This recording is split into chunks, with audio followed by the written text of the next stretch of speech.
Alright, and welcome to another Gaming Stooges Talks. Woo! Alright, oh yeah, we killed Cloud. He wasn't good enough anymore. Yeah, and it doesn't really matter anyways. Apparently he's only played like 4 new games. So, not really enough to do anything for this video. As you can tell, this is pretty much a recap of what has happened in 2012. It's also kind of our Game of the Year quote-unquote thing. I don't know, since this is the first year we did it. And we didn't do it one for 2011, which we technically could have, but... Was that before or after we existed? well, we existed December 17th, 2011, so... Oh, so technically, yeah, we couldn't have done it. We could have. Yeah, boy, it just didn't cross our minds. Yeah, we were too busy starting the channel. So anyways, stuff. How exactly are we going to do this? Well, let's start with a very fun game that I enjoy, and that reminds me a lot of the old days when games actually used to be hard, which is... Hold up. You're just going to start with a game, and that's it? You're just... No, like, you're just going to go game. Because if we're doing that, I've got about... let me count, hold up. 1, 2, 3, 4, 5, 6, 7, 8, 9, 10, 11, 12, 13, 14, 15, 16, 17, 18, 19, 20, 21, 22, 23, 24, 25, 26, 27, 28, 29, 30, 31, 32, 33, 34, 35, 30, 35. I have 35 games I need to cover. Well, I was just mainly talking about, like, one I actually enjoyed the most. That's just why I want to talk about it. Well, hold up.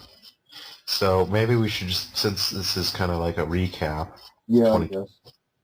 We should, well, we don't really have to start from the beginning, but I guess we can divide this in a couple ways. One, consoles, because we technically have had 2 new consoles come out this year. The PlayStation Vita and the Wii U. And then 2 games for each system. So DS, Wii, PlayStation 3, 3DS, PlayStation Vita, PSP, Xbox 360. And download service games. We're going to keep the retail and download-only games separate. Oh, and Steam. You can count that, I guess. Yeah. And we're going to talk about games that we played on those systems this year. Well, last year. Well, fuck. It's 2013. Imagine that. And then we're going to go into games, probably our... And while we do that, we're going to cover like our favorite game of each of those services, and then we'll talk about games for this year, 2013, that we liked or liked. Oh, hey, 2013 is already over. No, that looking forward to. Okay, I think that covers that. Yeah. All right. So, new consoles. That's where we're starting, I think. That's what I said. Yeah, okay. So, like I said earlier, this year, 2 new systems came out, the PlayStation Vita and the Wii U. So, to cover the PlayStation Vita real quick, do you have one? No. And do I have one?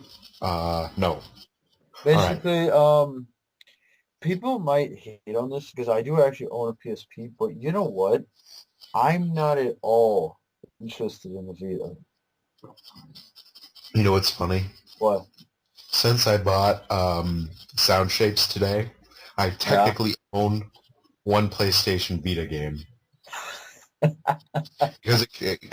one of Well, those. actually, if you want to be technical about it, even though it's not exclusive, Jet Set Radio is also on the Vita. Is it one of those dual games that where when you buy it off of PSN, you get the PlayStation 3 PlayStation Vita version? I don't know. How do you even know if you got that? That's just what happened when I went on to PSN today to Yeah. buy Sound Shapes, and just hit the PlayStation 3 version and added it to my cart and checked out. And then it gave me when it went into download options, it gave me the PlayStation Vita and the PlayStation 3 versions. No, it only gave me the PS3 thing. Okay, well then you'd have to buy it again for the PlayStation Vita, unless it has some sort of cross-play weird bullshit. But yeah, so I technically own a game for the PlayStation Vita. Kobe. Um, I'm not going to cover Sound Shapes in the PlayStation Vita because I don't have I don't have a PlayStation Vita to play it on. But yeah, so as of right now. Oh wait, I did play one at PAX. I did play on one at PAX, and I was playing the Sly Cooper game that's coming out. Yeah. Unless they put out more than just the Sly Cooper game, there's for games that I've won, there's absolutely no reason I'd buy one. I'm just saying that right now. Yeah, I mean, the Vita's like the PSP was kind of in terms of some of its games, aside from maybe a few that I actually enjoyed. Other than that, it's not really all that great. I think its library is worse than what the PS3 had before it actually started getting games. Yeah. And that's when it has actual exclusives. Yeah. My brother had a PlayStation Portable or PlayStation P. I kind of looked at it. I was like, that's cool. And I never. He traded it in eventually, and that was that. It, is it sad I grew up on PlayStation? I mean, I do own a 64, but I also play the shit out of my PlayStation and PS2. Is it sad that I grew up on PlayStation and I have no interest in the Vita? Oh, no, not really. I mean, no, it has games. I know it has some games out there that are good for it, but none of those games interest me. So, Yeah. all right, and then moving on from that, we have the Wii U. Which recently came out. Yes, back in November. So to cover this real quick, do you have one? No. Do I have one? Yeah, not mine. Launch day. So I'm not going to go into the games right now because we can cover that when we do the whole games thing. But as a system, it introduces a lot of new features that previously weren't available for Nintendo consoles, or really any consoles for that matter. Specifically, the gamepad, or as my sister called it once, the jam pad, as it will now forever be referred to. And a funny story when we get there. When I start talking about chasing Aurora, I'll tell you the story about Jampad. But yeah, with the use of the gamepad controller and Miiverse, there's a lot of new unique things going on with the Wii U.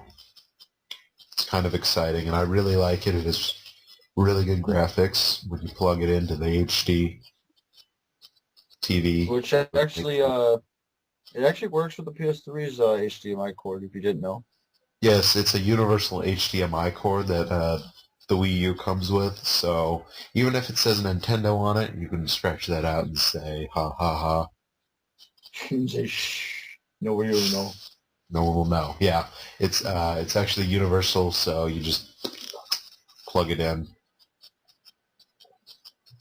Yeah, as a system overall, I'd say it's really good. I really enjoy my purchase, even if I haven't put too much time into it as much as I would like.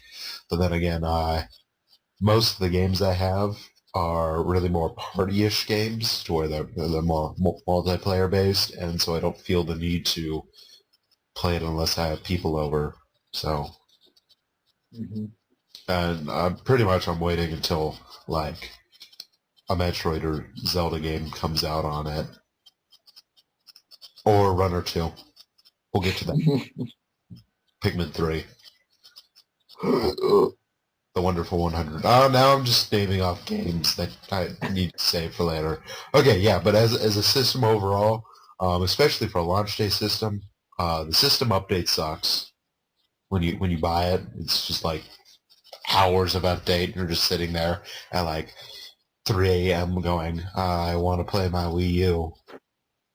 And then games have day one, you know, updates. Nintendo Land, I pop it in after sitting through all the updates and, getting the system all set up. I pop the disc and it's like, oh, you need to update the game. I'm like, why? I remember when games didn't have to update. Yeah, but then if you send them out like that, '06 happens. That's the type of stuff that they could technically patch that game. 06? Yeah, they could technically send updates out. I would laugh my ass off if somewhere down the line Sega actually patched 06, and when you go back to play it, you're like, what is this? It's been 7 years, but, well, 6 and a That'd couple be a months. nice little troll when you go back to play it and like, wait a minute, something's not right here. Why And would by you? something's not right, I mean everything's actually doing what it's supposed to do. What do you mean by? Why would you ever go back to play that? I don't understand. Because what do you call it? Well, on top of that, I remember I said that if Cloud doesn't actually fucking finish it, I was just gonna pick up on it. Well, you know his reason for not continuing, right? I know his reason, but his reason's not good enough. Oh, okay. Well, that's the kind of reason why you don't do anything either. So, And like, I just don't have a capture card. yeah, so that's his reason. I still record because I use emulators. Well, I don't need your emulators. Ugh, Well, I have a capture card. I don't ever does use it it. work? It works. Sort of. I'm getting to the point where I'm going to test it out. Like I said, I tested it out and it wasn't lagging. That was just on my other laptop that was lagging really bad. Okay. That's off topic. Back to well, actually, we pretty much covered the Wii U until like I get to the games. I mean, oh wait, no, I lied. Don't get a basic set. You're just shooting yourself in the foot because first of all, 8 GB hard drive space. What is that? It's you can't even like. You have no room for anything. Second of all, no promotion. You don't get the 2-year promotion that's going on. No. Where you get you can get what is it? It's 10% back on every you get 10% back on every game you download. So if you buy a game for $59.99, tax isn't included in the equation. So you buy a $59.99 game. So you buy, like for instance, New Super Mario Bros. New Super Mario Bros. U off the eShop. You get 599 points. and then for every 500 points, you get a code to redeem $5 on either the Wii U or 3DS eShop. Interesting. Yeah, so that's really good. And I even went the extra mile to buy a 2 terabyte hard drive for because I need 80 plus games. Oh, you. And I already have 4 downloaded games. Planning on getting 2 more that are already released. And then a couple more when they release out. Well, pretty much for the first 2 years, every single game I buy is going to be downloaded off the eShop. The only one game that I didn't buy off the eShop was Nintendo Land, but that's because it came as a disc game. And then Sonic and All-Stars Racing Transformed, because I pre-ordered it so I could get the bonus. Yeah. Even though I pre-ordered it before I got the console, so... And then I got the console, and then I waited a day and got... Or actually, I waited 2 days. No, I waited a day. It was just 1 day that I waited to get the game. Anyway. That pretty much covers the new consoles that came out this year. Overall, I'd say the both consoles are off to a pretty good start. I know the Wii U is actually outselling what the Wii did at this time. Jesus. I believe that was the last thing I read. Even though launch day titles are kind of average for other launch day like reviews. Yeah. Even though it came out with like 20-something games. So there's literally at least one game for someone out there. Yeah, that's true. Yeah. All right. And then I don't know shit about the PlayStation Vita because I only own one game for it, and I don't even own the system. All right. Moving on to the next section, which I said was, games that were released this year that we've played. Yeah. And I already made a quick count of all the games I've played. So pretty much to cover over what games won't be, or systems that won't be covered by me personally. 360.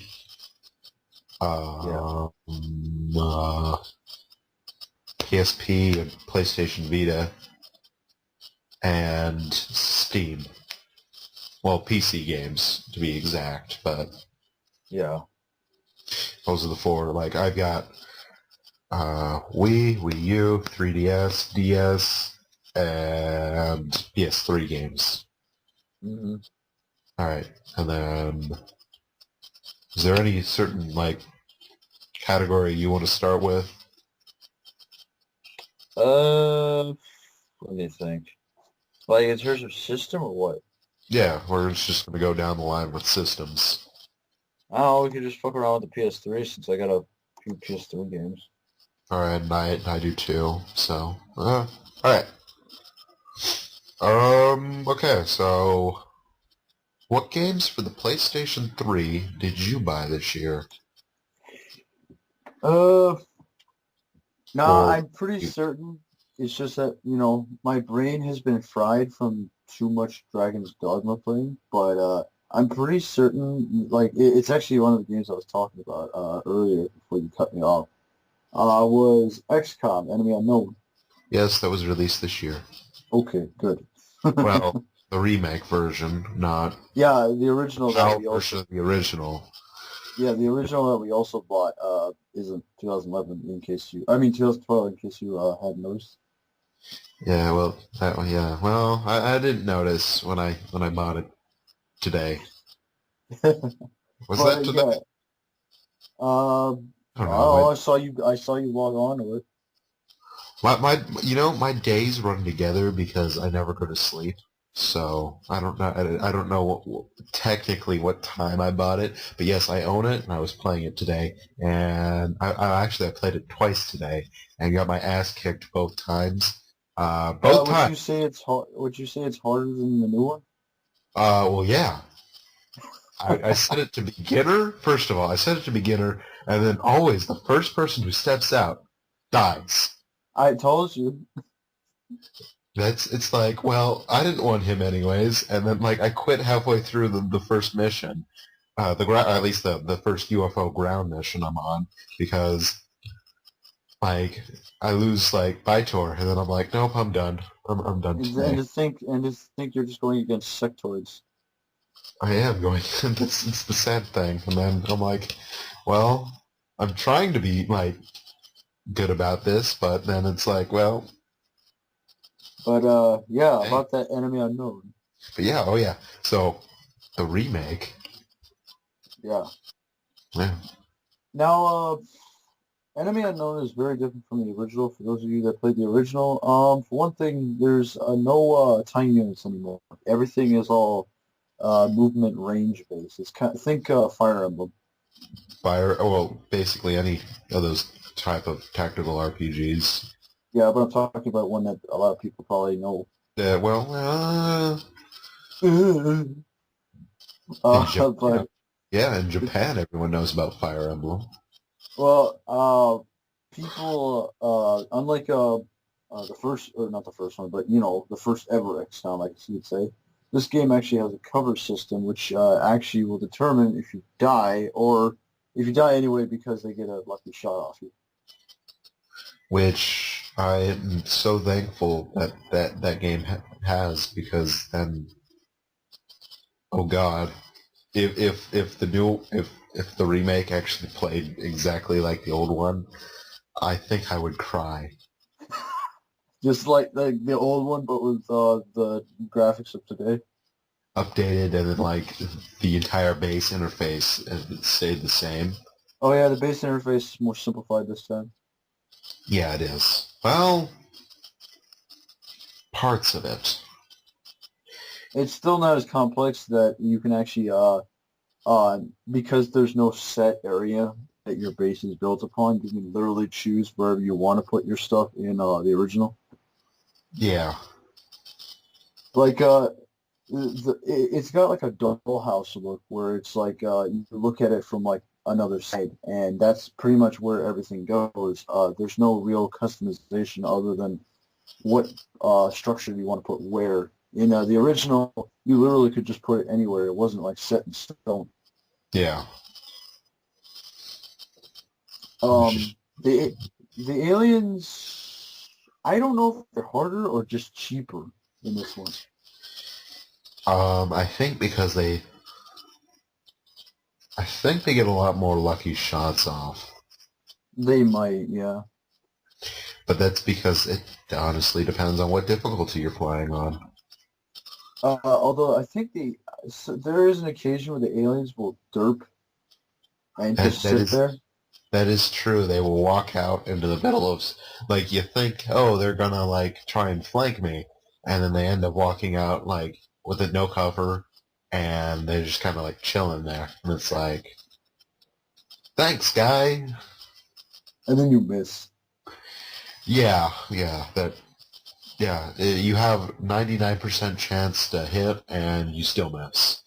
Yeah, now while the gameplay is slightly different, although it does have some similarities to the old XCOM, I think the hit percentages are just as trollish as the original. I think it's a lot more likely to get the higher percentages than it is in the remake, though. Like, I see a lot more like 90s and 80s and stuff than I do in the old version, the original. Oh, yeah, the Like original was actually a little harder with that. like when I was playing the original, like I was like surprised when I saw 70%. I'm like, wow, that's not like 30%. The original is also the only time where you can actually get a 124% chance to hit. And still miss? I don't know. Maybe. Probably. Because I don't think the data value is set in stone, so it actually can bypass 100 if your soldier's just that good. Yeah. But in the Also original, another I thing. mean, in the remake, it only goes up to 100. But yeah, that's also another thing. The character, the entire soldiers are kind of, I think, they're laid out a little bit different. I think they tried to simplify it, but I think at the same time it kind of shot itself in the foot because it gets rid of true squad customization. Yeah, Because because like, like in the original, as you saw in the LP, Ganondorf had all the weapons. oh, I know, I know. Like literally, like I bought like some rifles and pistols, and I bought like a rocket launcher, and then I go in and like one person has like the rocket launcher and like 20 belts of just rocket shit and 5 grenades. It's like why? Whereas in the And then remake, like the next person had like a pistol, and that was it. I was like, and then like 4 people had nothing. And so when I was playing, like I had one of them pick up a corpse. but in the remake though, because of the class system, everybody is kind of given a gun, not actually like. I mean, it eliminates the fact that you have to buy all their equipment, but at the same time, Well, you can't. most of the equipment. You don't have to buy every. Well, you don't have to buy every single new soldier's gun at least. Yeah, and you don't you get all the basic weapons. I mean, grenades come free. Well, frag grenades. No, you get alien grenades for free once you Oh, research. well, I haven't hit that point, so okay, that's cool. That's actually helpful. All the grenades are like alien grenades will actually be wasted up until you research them. Then they become infinite because then you can actually manufacture them yourself. Okay, yeah. And but all the armor, med kits, and stuff like that is all. Yeah, It's all well, it can be wasted. yeah. Laser plasma weapons too. hmm Uh, it's not as punishing if you lose soldiers. Like in the original, if you lose soldiers, you'd sometimes lose the equipment they were carrying, which meant, it was a hit on your money because you just wasted money on who knows what, and you just lost it. In the remake, even if your soldier dies, you seem to always retrieve the weapon. But you can't retrieve the corpse. No, you can't retrieve the corpse. That's something I noticed about the remake is that what do you call it? Speaking of retrieval, by the way, you don't actually like take their guns like you used to in the old XCOM. You only get weapon fragments. Yeah, which you can use for like research and buying new weapons and stuff.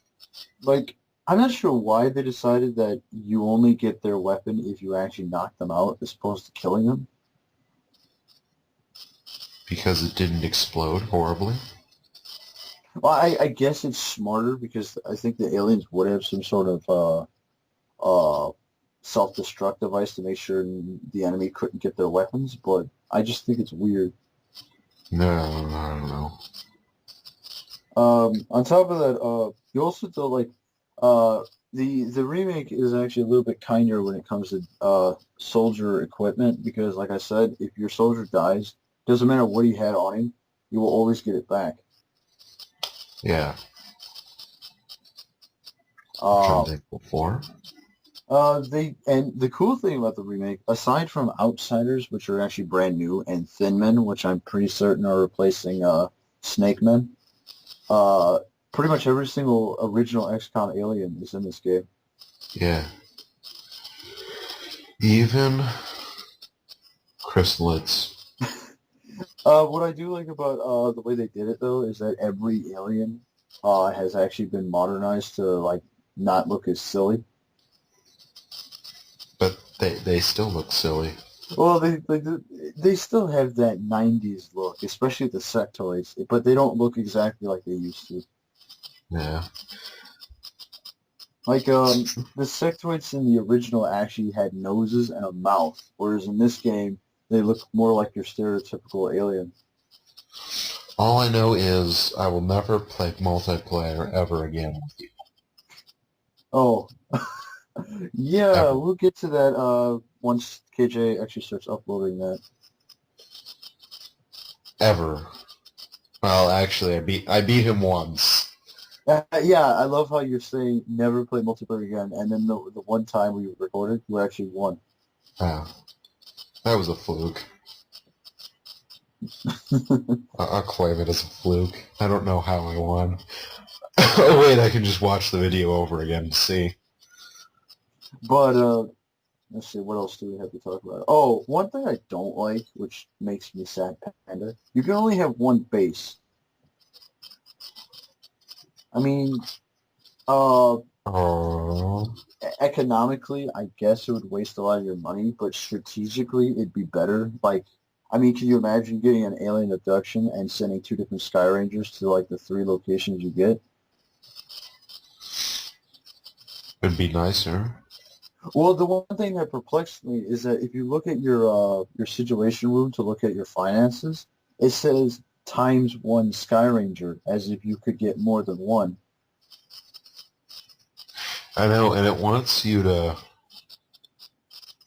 like put like multiple hangars and like have multiple hangars around the world though. Yeah, but they don't actually count as like none of them can house a Sky Ranger for some reason. Yeah, just interceptors. That's all you can get. Yeah, it kind of sucks. I mean, I guess it's because they're just hangars and not military complexes where your soldiers hang out. Yeah. But I still think it's a bit silly. Um, Also, they actually added bonuses to where you put your bases as opposed to just, I think, how expensive it's going to be. Yeah. Just flop it up somewhere, call it whatever the fuck you want, and say, all right, chill. But no, you actually choose like Asia, Africa, South America, North America, Europe. Unfortunately, you can't name your base anymore. No, you can't. And you can't do a lot of the free naming that you could in the original. Oh, in the original, you could call him, you could call a soldier, say, think of a good, Egg Foo Young Garbanzo Beans, if you wanted. And you can't do that because you need a first and you need a except for multiplayer. Multiplayer, you can call them whatever the fuck you want. Yeah, but in single player, you have to have, it's required to have the last name. Yeah. Which Which I said penned all over. I guess it's because the original XCOM also had last names, but technically there wasn't a space for the last name. So you could just delete it and say, ha ha ha, fuck you. It was technically all one name. Yeah. Like it So is in the yeah. multiplayer. So you can Uh, name, I had people called Shuckle, Magic Carp, because I fucking can. One thing the remake does to remind you how horrible of a commander you are that the original didn't do. The original would tell you how many soldiers you've lost, but that'd be about it. In the remake, not only does it tell you who you lost, it even keeps track of how many you lost. There's a memorial and it's just everyone by name and then how many missions they were on and how many kills they had. So all those rookies, for every single mission I went on, I always lost at least one rookie. Yeah, like the original kind of does that, although you have to actually look at it from the soldier stats. It'll actually say how many kills he has and how many missions he's been on, but it Yeah, doesn't actually show up when he's dead. Like, once a soldier dies, you no longer check his stats anymore. saddest of day. But in the remake, you can actually look at who was who and what rank they were and how good or bad they did. Alright, now that we've spent like, I don't know, 12 something odd minutes on just one game. Yeah. we have a lot of games we need to cover. Well, I do. Ish. Yeah. Since we're on PlayStation 3, any other games you want to cover before, like, I pick games? I know you technically, there's some of the games that you technically bought on the Xbox 360, so if if they're not exclusives, I guess you can talk about it on either system. What, like Assassin's Creed that I bought? If you want to talk about Assassin's Creed, you can either, since I don't have it, like, I was going to say, like, Sonic 4, didn't you get that on the 360? No, that's on PSN. Oh, okay. Well, then never mind about that then. I don't know. Yeah. What all did you get for the Xbox? Well, actually, we can wait. Well, any other games for the PlayStation 3 then? As I talk in circles. You got Dragon's Dogma. Dragon's Dogma and Resident Evil 6. Oh yeah, that too. Yeah, that one game that we're all You know, playing. the one game where we the motorcycle bit. Yeah, the motorcycle bit and the zombie bit and the whole The giant guy climbing up the ladder and falling to our doom bit. and the entire rest of the game bit. I know that one. Yeah. At least until Ada, where we actually did good. Ish. Good-ish. So yeah, anything you want to talk about those games? We don't really need to cover Resident Evil 6 too much because LP. We have a whole LP of it. LP, go check the LP. Yeah, but I definitely think it's better than most people are saying. Yep.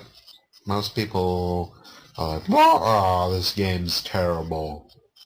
And then I'm That's like, you're nice. terrible. You're a terrible person. You should feel bad.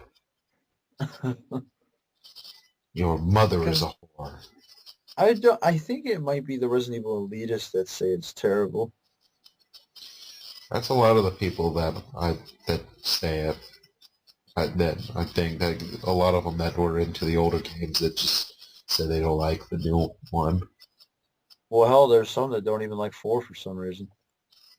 It's because it's too actiony. Please. 4, I think, was actually the perfect blend of what Resident Evil would actually end up being once it became a little bit more modern. The problem is for single player, like there's only one person there minus Ashley who doesn't do shit.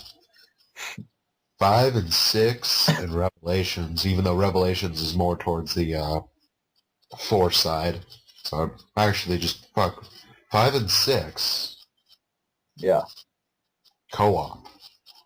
Entire time.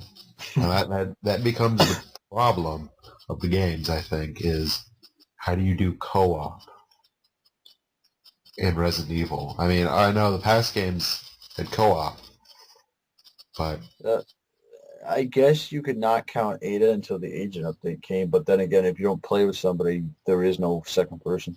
yeah, and still, it still has the same formula as all the other ones, so it's not really like, it's not as much of like a 4-ish. Well, it's kind of 4-ish, except it's more like, I don't know. Slightly more action than 4. Yeah, it's like, because of how like straightforward it isn't like one continuous thing. It's just straight up section, section, section, section. Yeah. Here, here, here, here. It feels more like less than what 4 is. It's more like 5. Like 5 is where it started to drift a little bit too close to the action segments. Yeah. I mean, with it's action, you know. But you can't really get rid... Unless they straight up went more what Revelations did, there's no way they're going to get rid of the action sections. And even Revelations had action sections. Although I don't think they were as huge as 5 was. They weren't huge because there weren't campaigns dedicated to just action. Yeah.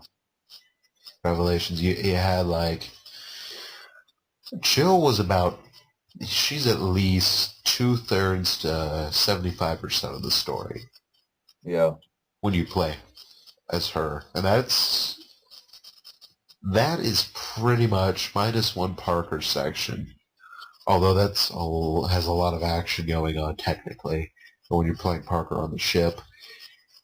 The rest of the game is action, and that's 1, 2, 3, 4, 5, 6, 7, 8, like 9 sections out of 12 episodes, which have at least 2. For most of them, they have 2 to 3 sections. Yeah. So, I mean, with 6, it's at least 2 campaigns that are pretty much dedicated to action. With Jake. I think like the biggest culprit for 6 is honestly Chris. Pretty much his entire campaign involves hiding behind a wall. That's because it's fucking Redfield. Chris Boulder punching Redfield. The closest to 4 would actually be Leon's, ironically. Well, that's because, Leon. That's because zombies. Even Which is actually, it's actually the first canonical reappearance of a zombie since, I think, Code Veronica? Yes. Yeah. Because Operation Raccoon City doesn't count. No, it's not canon. And 4 and 5 had plagues. Yeah. 6 has something that you want to say it's parasite people, but it's actually not. It's all virus. It's all virus, except it just depends on how it gets injected into you. If you breathe in the cloud, you become a zombie. If you inject yourself directly, you become a Joavo. Yeah, which actually, unlike the parasite people, I think they're the most different. They are, because they have the most free will, it seems like, and they don't, well, I was going to say they don't, explode their heads, but they kind of explode their bodies. They're worse because they don't just explode their heads; they explode any part of their body. And they'll explode their entire body to become something new. So. Yeah. But zombies can't do that. No, zombies are very basic. Like you can even see the Javo when you shoot them, they'll actually start regenerating their skin. Yep. Zombies won't. Yeah. Like you could get a zombie to his ribcage, just show it. Yeah. So like I said, it just depends on how you get injected. Well, how the virus comes in. You come into contact with the virus.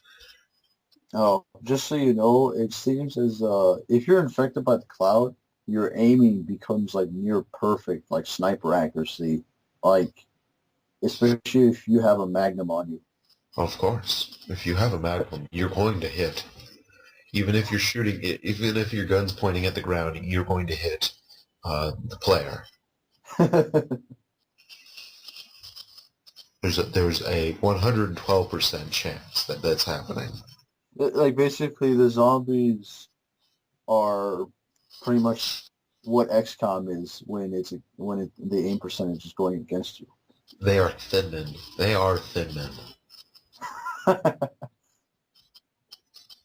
All right. So pretty much we covered pretty much the rest of 6 in the LP itself. So yeah. So if you have any if you're wondering anything about it, 6, just watch the rest. We're at Ada right now. Yeah. And we're going to finish up Ada here quickly, because we're just booking videos up right now, and then we're kind of gonna, after the main campaigns are over, we're gonna kind of chill off for a while. We're doing mercenaries videos. Yep, which I can tell you right now, the attempts are very fun. Ish. Except for when we actually get highlights and we can't put it in because we fucked up.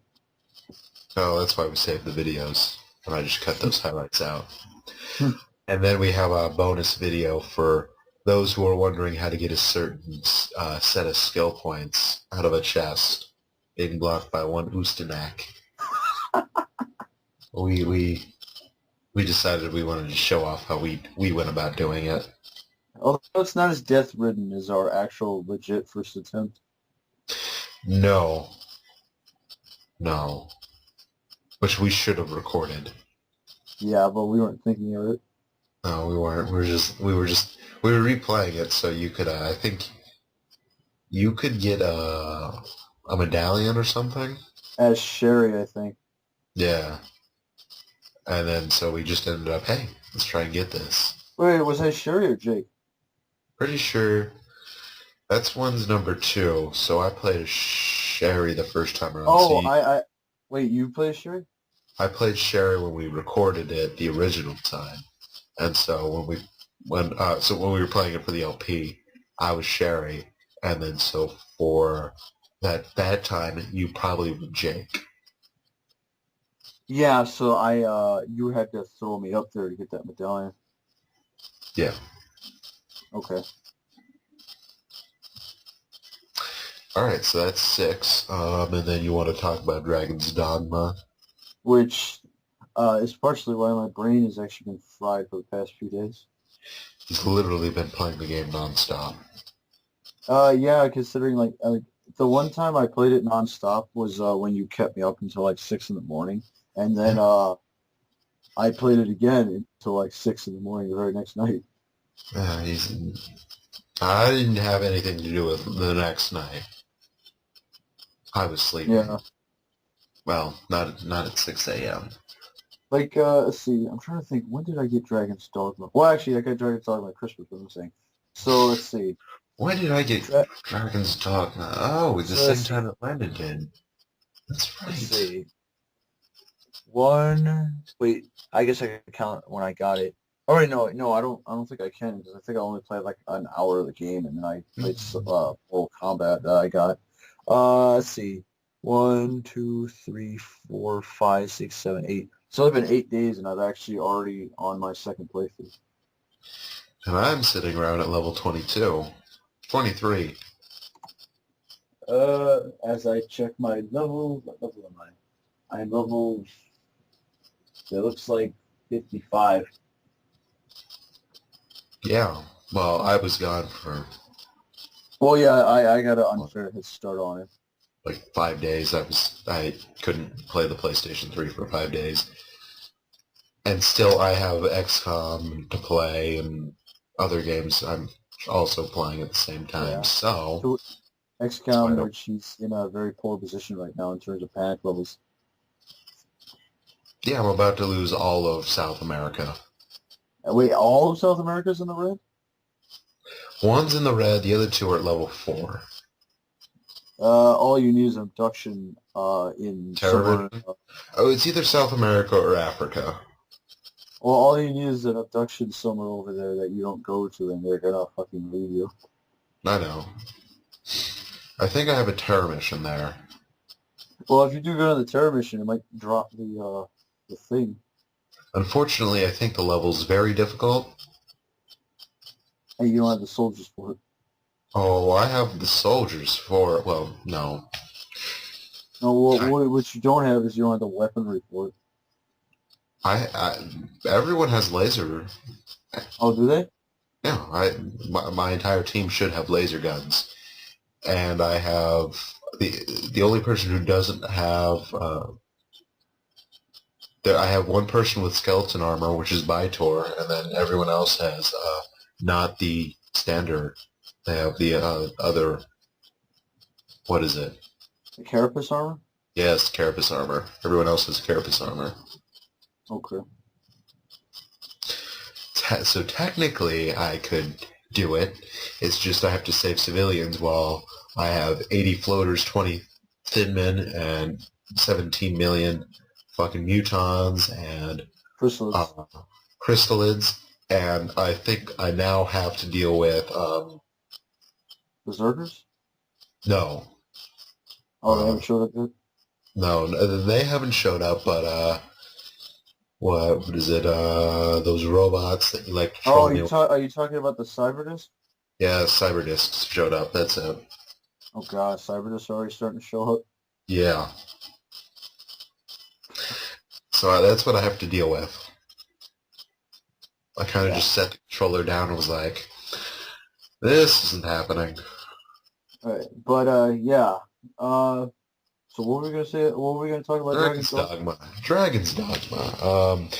So we were talking about the fact that you're like 20 miles ahead, and I've been playing other games. I Well, don't know. You just talk the game with or without spoilers?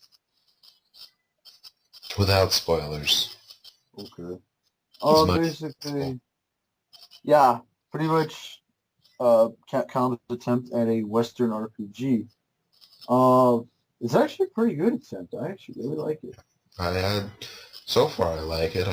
Although I just dig around and barely And like. I start a quest and I'm like, let's start another one, and then I'm like, like, so I ended up just running around. if people want the true difference between like say something like the Elder Scrolls versus like Dragon's Dogma, is that the Elder Scrolls can be kind of like bullshit easy once you actually know what to do, whereas Dragon's Dogma can have a lot of bullshit enemies because it's like a Western style, but it's still got that like Japanese difficulty. It doesn't matter what happens. You are going to die, You're even going to if die many times. it doesn't matter like what level you are. Even the Something. bunny can kill you. Even the bunny can kill you. Well, I swear. what I like about that game is that you can use pawns whether or not they're broken at the point you are at. Yeah, they're broken. I speak on personal experience because, well, actually, you kind of do now too. And she's only Because 30 level. I didn't start the game off with a level 53 pawn. yeah, when I apparently when I was looking in the Rift, your friend's pawns are the ones that like to show up before any other pawns do. And apparently, one of my friends actually had a level 53 fighter, and so I was like, "Oh, hey, look at that! I bet she's fucking expensive." But then I remembered, oh wait, uh, people's pawns on Dragon's Dogma that are on your friends list are completely free, no matter what the level is. Yeah, so technically, the higher the level, the more expensive a pawn would be. Yeah, Mrs. 990 or 99 million. I try to help. I only have a couple thousand. But yeah, if it's on your friends list, no matter how ridiculous it would be, they're completely free.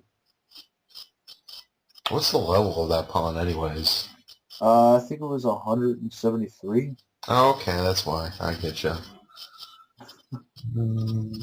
And the Why only is that? what? Why is that even a level? Why is that even a theoretical level in the game? Like yeah, most a lot of these kind of games, especially like when they're in MMO form, they for some reason like to top the levels at 50 or so. 50 or 100 or... If it's not 50, it's usually 100. So it's like, no, we're going to go with... What, is there even a level cap? I don't know if there's a level cap. I don't know like anyone who's ever actually reached it. God. It could just keep going until it hits like one of the other games I played where it would actually cap at like 999,000. Like, oh, well, all your, like, your attack and all your strength and stuff, all your stats just cap out. So even if you level up more, it doesn't matter. It's like your stats say strength too much. Too much. It's like Shuckle, defense, tank.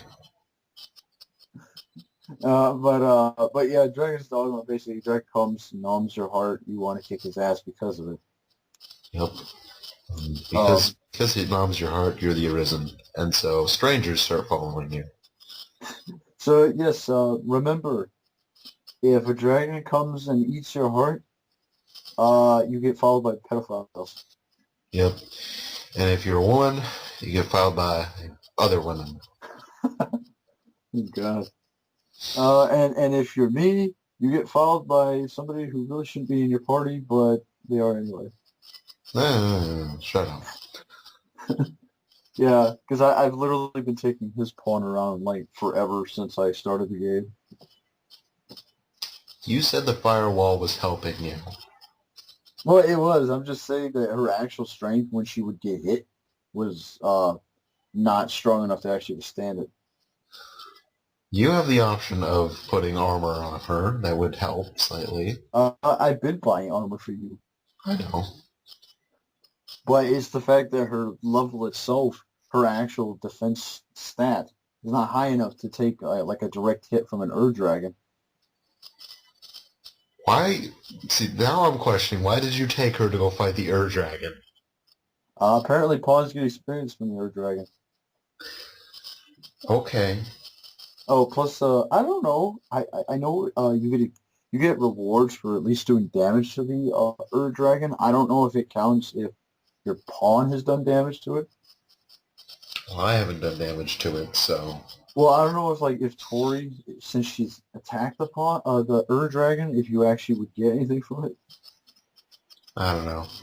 I could have screwed you over with her and just went straight up puffs all over. It's like Tori comes back. Your equipment has been changed. You look at it, everything's Dragon Forged. Oh god, I hope. Literally, I think if everything were Dragon Forged, she'd actually be a whole lot stronger, even at the level she's at. She's at 23 now. Yeah. She's not But yeah, terrible.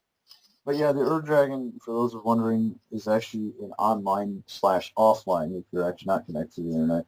Little event thing that because Capcom loves events, looking at Resident Evil. Yeah, Resident Evil has an entire site dedicated to just events. Yeah.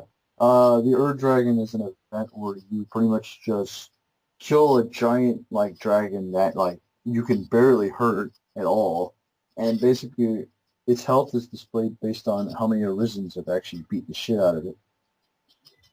Yeah, and then did you actually kill it? No, no, no, no, no. It has like 10 health bars. So, And you want to know how much damage I did? barely any.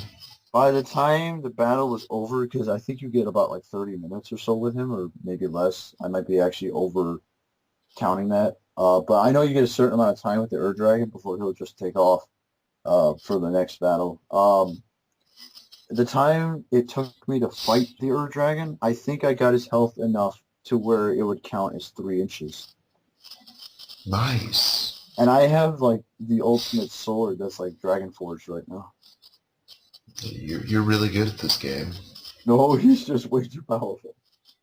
Yeah, It also, yeah. it also doesn't help when he slams you to the ground. Even at the level I'm at, he puts me in a very bad shape.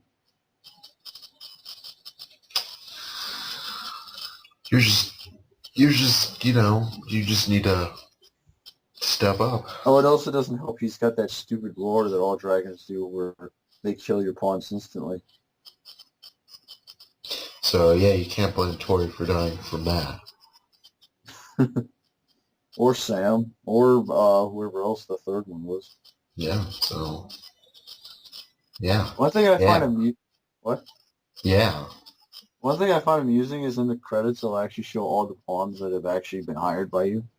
Is it Um, like Tori, Tori, Tori, Tori, Tori, Tori, Tori, Tori, Tori, other person, no, Tori, it, Tori, it Tori. it counts it as who's the most hired versus like who's the least hired. Oh, Basically, it went Arisen and it showed my character Leonard, and then when it showed main pawn on the next page, Samantha, and then like as a few more pages go, the very first pawn that appears is actually Tori. of course. This Sam will probably be mine. So the second pawn that appeared was that Claire chick that I told you about that was ridiculous level, and then yeah, everything after that was whoever else that I actually used. probably mine will go Lexi, Tori, Sam. Then like I only hire everyone like once, so I So don't know. it's gonna have to randomly decide who else has been hired the most. Pretty much, yeah. Yeah, because it's funny because even though Claire is stronger, Tori is actually considered the most hired. It's because you're like, all right, update, update, update. Yep. Yeah. But yeah, I can't wait to see the hidden doors and just see like Sam like on all the pages. All the pages. Every single The page. cool thing is that there's like a little quote that comes with it. Sam, it's pretty much what she ends up usually saying, which is like how she says something is barely worth the effort. You're not even worth the effort, son. Like I think isn't that what she says when she's with you? I think so. I don't It know. usually happens when a fight's over. Yeah, I tried to drown her out because they always talk. And sometimes they repeat themselves. Like, hey, I just said this. Hey, I just said this. Basically, your pawns are like Navi. The only problem is that there's three Navis. There's three Navis, but at least they say more than just, hey, listen, hey, listen. Well, that's because Legend of Zelda never had voice acting. Yeah, it did. Navi was the first one to get no voice acting. But True story. what do you call it? Well, the thing is that one thing I'm annoyed though about Dragon's Dogma, you pick a voice, but it's literally only like as a reference to how your character would sound if he's like grunting and stuff, like when he's swinging his sword or something. He doesn't actually speak. Yeah, that's true. Kind of makes me sad. Pretty much your voice is going to be more for the pawn. Like it's weird because it's like most of Capcom's games have voice acting, so I don't know why this one doesn't. Well, at least for your main character. Yeah, I think it's because he doesn't have a heart. he doesn't have the heart to speak. Yep.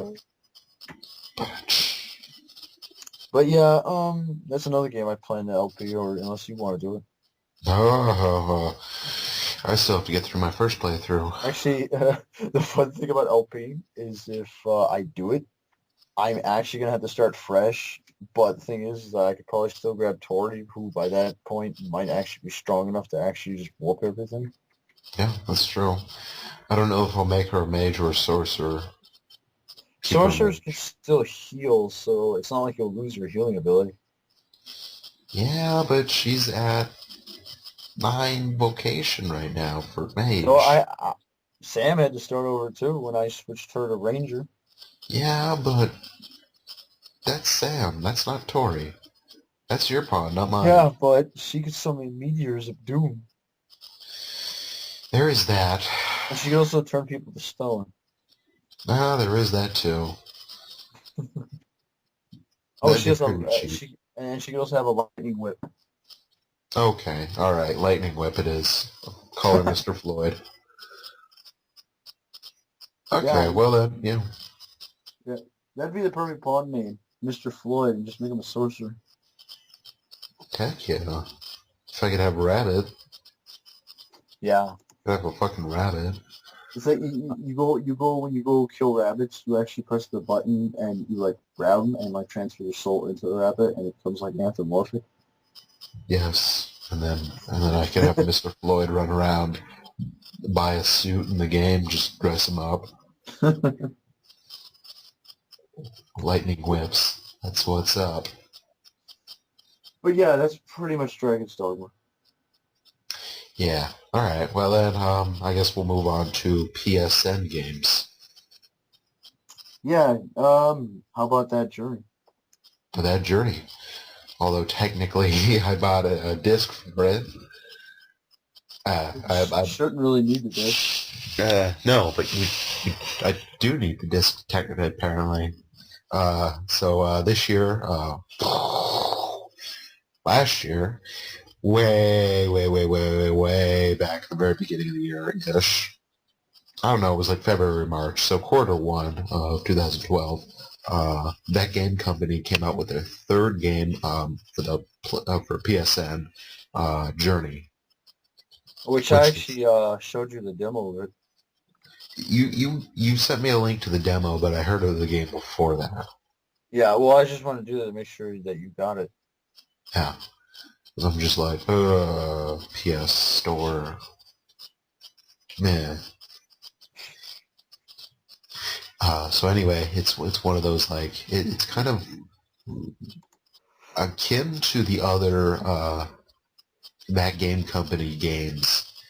It's more of an experience than anything. You kind of just you're going from this one point way far away in a desert area, and you see a mountain, and the entire goal of the game is just to walk to the mountain. Just Yeah. always head to the mountain. Um, um, and so it's just a journey, and there is online connection. You can play the game through with another person. The problem is there's no talking. Yeah. So your communications come through these little calls. My throat is dying right now. And you just kind of have to, I don't know, it's kind of hard to explain the game. I don't know. It's like I said, it's more of an experience than anything, but it's fantastic, and it's worth a couple playthroughs. Like, I played through it, like, well, technically, once you beat the game, you can skip around. So, I got to the end at least 3 times, even though I skipped for a couple of those. What else? I don't know. Oh, what I was talking about with the disc, it is technically a download game only, but they released a collector's edition for the game, which comes with uh, Flow and Flower as well as Journey, and 3 mini games made by that game company. I believe they're made by them. Pretty sure. Documentaries on all the 3 main games, and 24 free avatars for Flower and Journey, a free dynamic, at least I think it's 2 free dynamic themes, and a month free of PSN Plus. Yeah. Yeah. So basically, you got like a big pack of goodies. I got a big pack of goodies. It really goes for around $40, but because I bought it during Black Friday / Cyber Monday week, I got it for $15. It's pretty much I paid for how much I would have to buy the game for standalone, and I got everything else. Yeah. Although you still need this just to run the fucking thing, even though it's only supposed to be a download technically. Yeah, you put the disc into it, and there's 2 options. There's to play the disc, and then there's to download things off the disc. And so when you go to play the disc, all you get off of it is documentaries and concept art and all that good stuff. And then so you download it, and then you can't even launch the game from the disc itself. You have to go through into your folder, launch the disc, and then when you launch the game, you have to have the disc in. Yeah. What you do, I don't even like.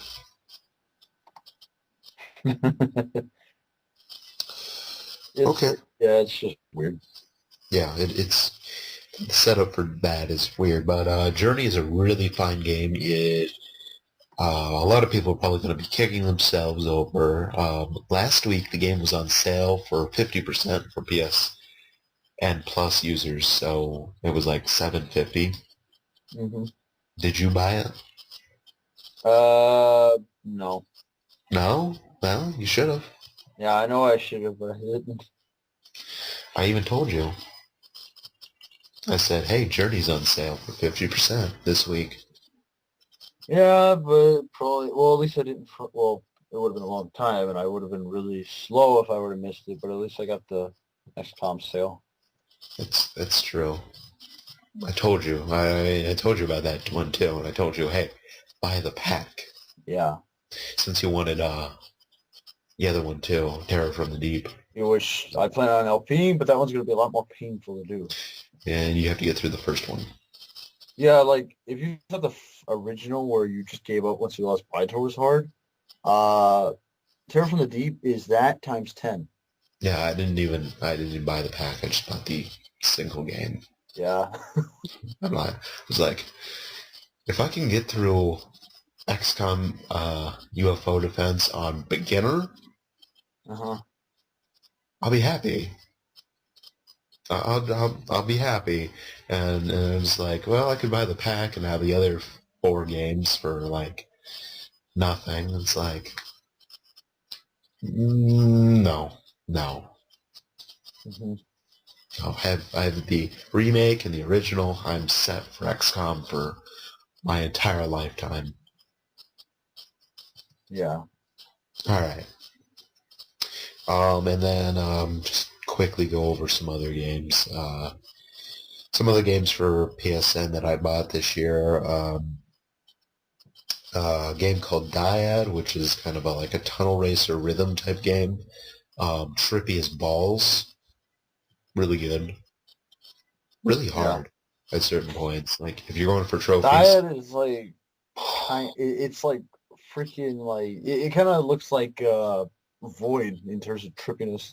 it's if you're playing if you've played a bit trip game, it's like a tunnel racer version of a bit trip game. Seriously, it's the best way to describe it. Um, and then another game I just bought, like I mentioned earlier, Sound Shapes, which is a platformer music-based game. See, I like music games or trippy games, trippy music-based games. I can't really say too much about these 2 games because I've barely touched them because I have so many other games I'm playing right now. But Sound Shapes is a fun, like, it has 20 levels in the campaign, and then you unlock death mode levels and some other things. But the big thing about it is the level editor, and then you just go into the community and you just have a catalog of all the levels made by other people. Yeah. So, I mean, with a level editor, you could literally remake the campaign levels if you felt like it. Jesus. You have the option to because they give you all the pieces that you see in the campaign levels. You Yeah. unlock. Jesus. Yeah. So that's those 2 games, and then I bought 2 other games, and you bought these 2 games as well. I don't know about any other games you want to talk about for PSN because I know you have PSN Plus, so you get free games Yeah. like Tokyo Jungle and stuff like that. I don't know how much you want to go into detail about those games, but Sonic 4 Episode 2 and Nights into Dreams HD, Oh yeah, we both got that one. we both got those 2. So Sonic 4's, Episode 2 of Sonic 4, so it adds in Tails and it changes up the gameplay a little bit. It doesn't have a sub though. No sub. But then again, we don't have Sonic 4 Episode Triple Trouble Edition. Oh. Yeah, so. And then Nights and Dreams is pretty much a remake of a remake. It's an enhanced version of the PS2 version of Nights into Dreams. Yeah. Yeah. Which is hard as balls. Well, actually, I'm not used to it either. I'm used to it. Well, But you actually told me that you can do the tricks. oh yeah, I know I know a couple tricks. Yeah. So, yeah. Any games you want to go over before we move on to a different console? Should I go over Tokyo Jungle? I don't know. Any games that you enjoyed? All right. Well, it's actually a game I enjoyed, and it's really weird because it doesn't seem like a concept I'd like, but it's pretty much just one big survival game to see how long you can last. And I think on my first 2 nights, I think I pretty much almost unlocked every single predator animal in the game. Hmm. My highest my highest survival is I think it's 85 or 84 years as a Black Panther. Pretty sure Black Panther has a lifespan of not 85 years. No, you change generations every time you get too old. Oh, okay. I was like, that's impossible. So yeah, that's actually my best rank. Everything else I usually end up dying too quickly. What? You didn't last that long as a toy poodle? What you talk about what was it, what is that? Oh, the Pomeranian. Yeah, you didn't last that long as that? How long I survived is that one? Yeah, how long did you survive as that one? Um, 34 years. 34 years? That's not bad. That's not bad, but it doesn't help when fucking crocodiles are after you. Why are you somewhere where there's crocodiles? Why are there dinosaurs in there? That is true. I don't know anything about the game. I just know. Because when I was in the Black Panther, once I was near 100 years, I started running into fucking like velociraptors, and after I killed a few birds to like eat, so I wouldn't starve to death. Guess what I see swooping in the air? A velociraptor? No fucking pterodactyls. Oh, okay.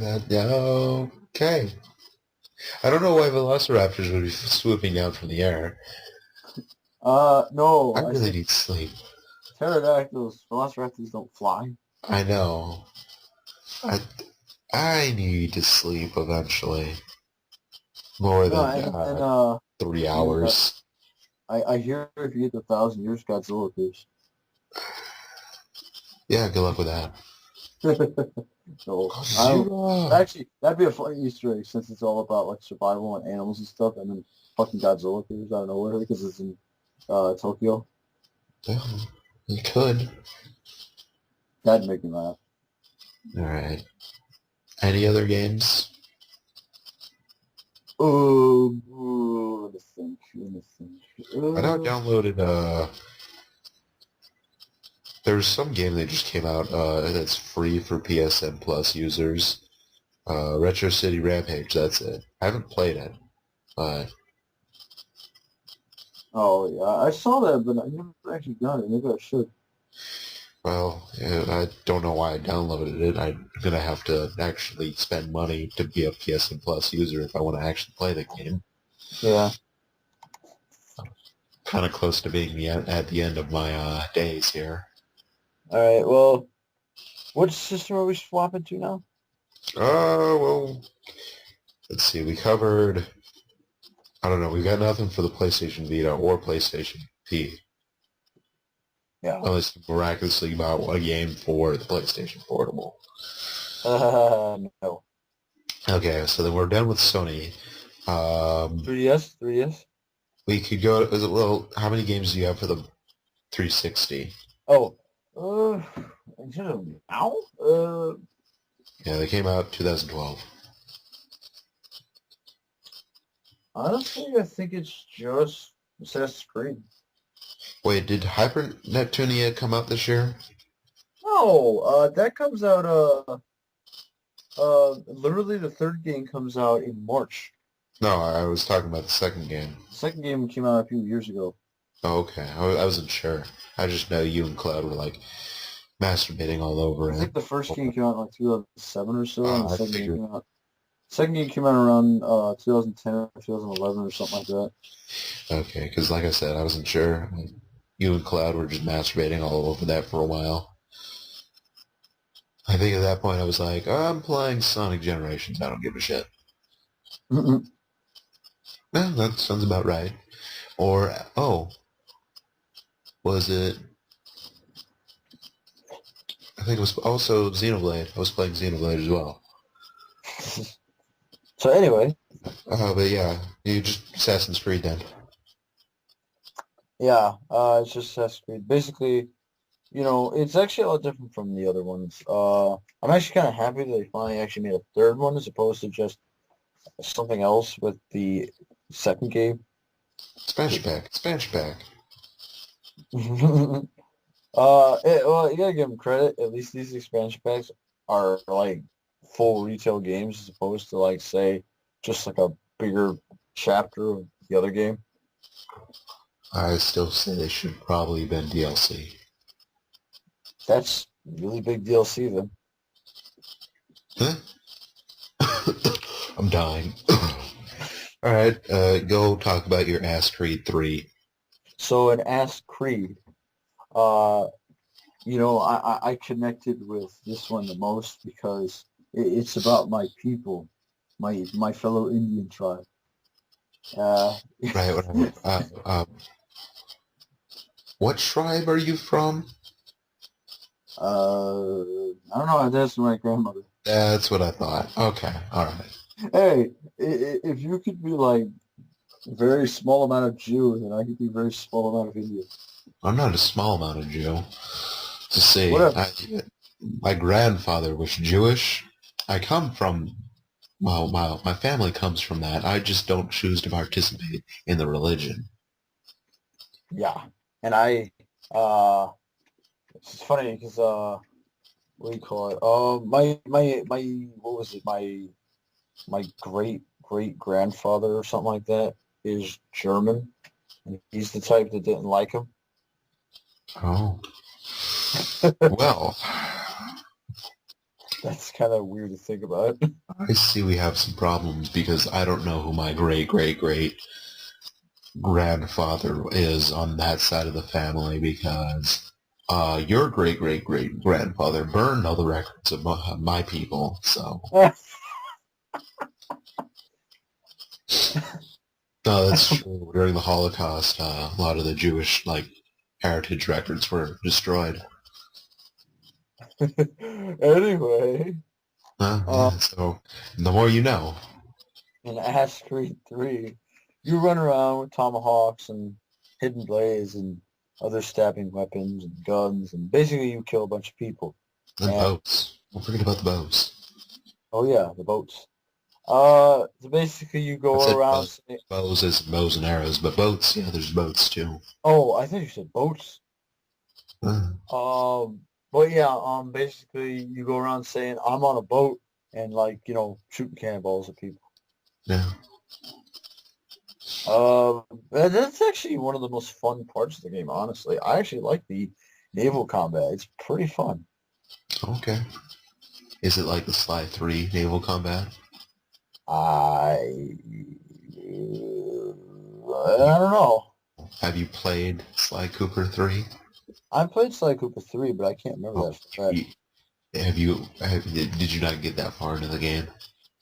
It was a long time ago because I was a kid back then. Oh, you played, okay. I think from what I saw on the E3 presentation of the game, I Yeah, think it was very similar, so but yeah, probably. continue. But But yeah, agreed. yeah, Ash Creed 3 is pretty much you're just an Indian guy who also happens to be half British because his father is apparently British, and so it's kind of weird because it got controversy over the fact that he was killing a bunch of British people. But then again, it was controversy with Resident Evil 5 and you were killing uh, black people for some reason. Even though the series hadn't seen Americans since 2 and 3. Yeah. I don't know. Could you count Code Veronica? I don't know the nationality of those zombies. Well, they were first. She was wasn't she first at a Russian base? Yeah, I believe so. So, and then you go to a Antarctica base, which can have any nationality. What's But worse than fighting Russians again? Fighting Russian zombies. yeah, so there can be Russian zombies. I mean, if they were so bad, if they didn't like the fact that they were killing black people, they could have had just more controversy and just had the naked zombies again. Yeah, that's true. Like the Resident Evil series tends to always have. Also, 6, we have Asians. Oh yeah, Chinese people. Yeah, so I think we've touched upon most nationalities by now. Let me think. Yeah, you could be right. We just need like Egyptian people or something. Wait, well, we don't have like we have some.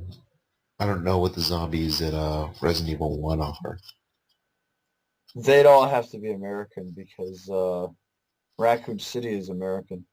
Nah, they could import zombies from. Well, Wesker was part of the team. He's definitely American. He becomes a monster. Oh, that's not a zombie though.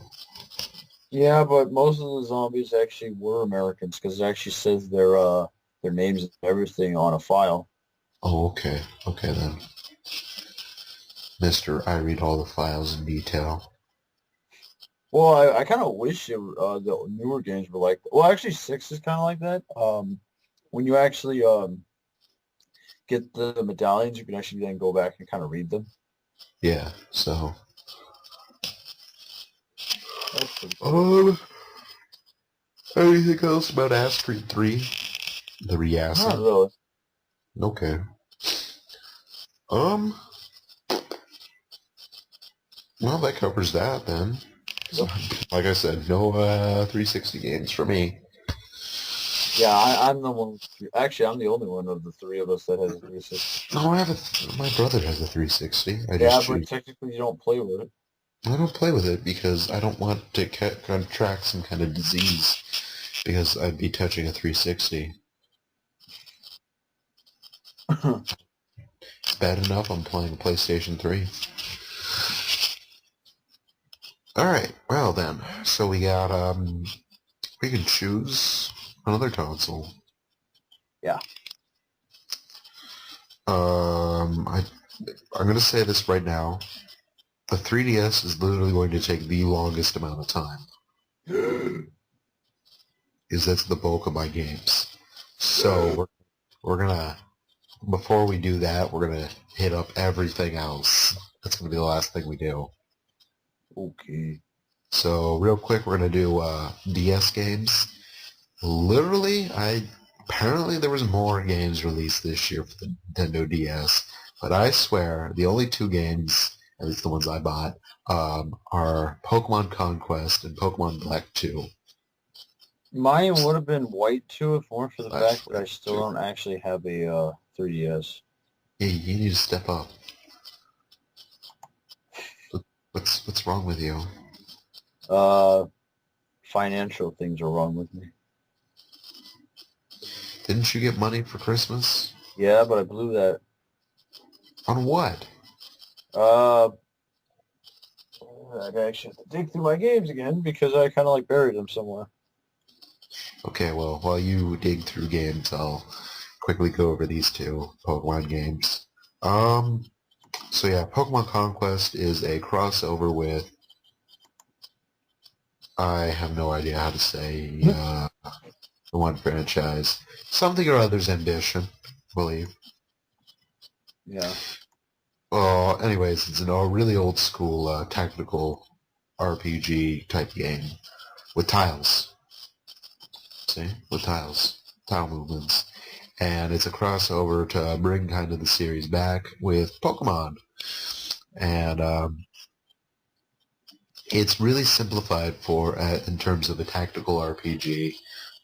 So if you're a huge fan of tactical RPGs, you might be a little bit disappointed in how simple it is because it is trying to bring in a different audience than that. It's trying to bring in, people who've probably never played a tactical RPG because it has Pokemon's name on it. Yeah. But I've had a lot of fun playing through the story. Didn't really play too much of the DLC. There's technically DLC for this game, even though it's you just download more side missions. Yeah. Yeah, so pretty much what you're trying to do is you're trying to take over the continent by befriending Pokemon and other warriors, and you just go raid other people's kingdoms and take them over. Do you kill them? No, you do usually absorb their troops. What? Yeah, like their troops will like enter your ranks. Oh, so you steal people. Yeah, pretty much. Well, if you beat them fast enough, I believe it's you have to beat them within a certain amount of turns, and then after the thing's over, they'll join you. Oh, I see. It's really weird about that, but it's really worth looking into, especially if you're a Pokemon fan. I mean, it's a dead giveaway for Pokemon fans, and if you're kind of into technical RPGs, maybe not the biggest fan of them, give it a look anyways. If you are if you're hardcore into technical RPGs, it's definitely kind of iffy, but still, Is it slightly like a little wonky? well, no, it's kind of like I said, it's really dumbed down. Mm. Like it's really simplistic. And then the other DS game, not 3DS, DS game, is Pokemon Black 2 and White 2 versions. Yeah. They are the sequels to Pokemon Black and White, which came out 2 years ago. Mm-hmm. Yeah. Have you even played White 2? Did your sister buy it or something? What, the DS? Yeah. Yeah, that's my sister's DS. Well, I was saying, did you play the White 2 on it? Oh, no, I don't even have White 2. Does she have it? No, she has, Just white? yeah, Black? just White. Magenta? Mm. Maroon? No? None? Okay. So, there's a change in the story. You're a new trainer. You got a new rival who really isn't a rival. He kind of just runs around screaming about Purloin that was stolen a couple years ago Mm-hmm. by Team Plasma. Yeah. I don't know why I said Plasma. Is it Team Plasma? I forget. Oh god. It's, I don't know, some team that doesn't like you. It's what's the team? Oh god. Is it team? Team douchebag. What's the team from? Yeah. What's the team from 4? The Generation 4? Yeah. Isn't that Galactic?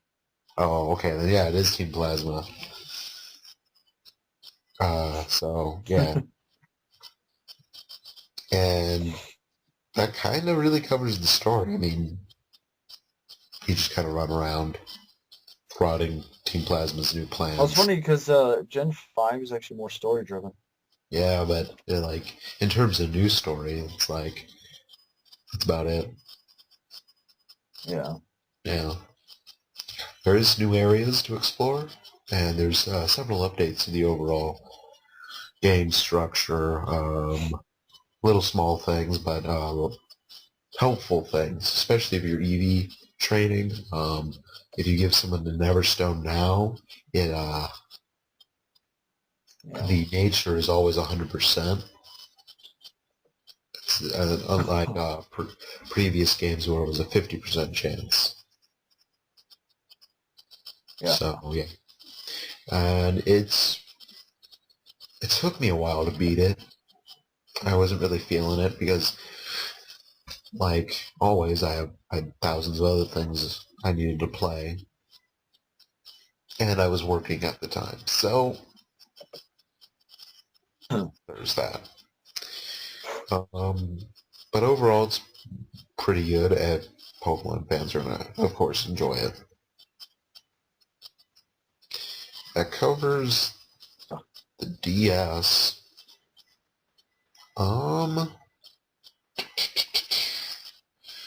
I kind of want to just combine Wii and Wii U because the Wii had literally nothing this year. Yeah, And probably. there's literally 3 games that I bought. The Last Story, Xenoblade Chronicles, and New Play Control Pikmin 2. Oh yeah, It, that's right. yeah. New Play Control Pikmin 2 kind of doesn't count because it's been out in Europe for 5 years now? Something like that. But Yeah. that's the big bang for Wii's last year is essentially two really good JRPGs. Nothing else.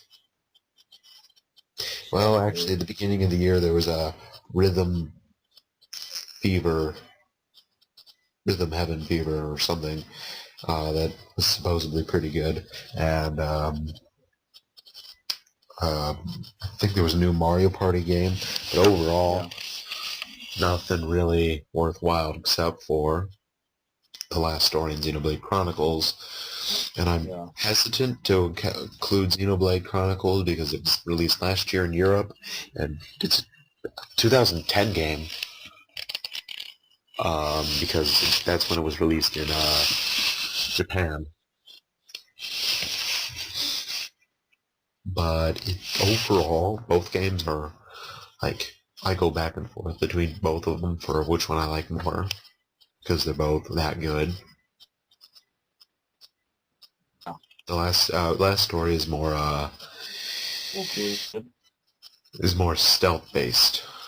It kind of goes into that third person action type thing, like Gears of War meets Metal Gear Solid meets JRPG.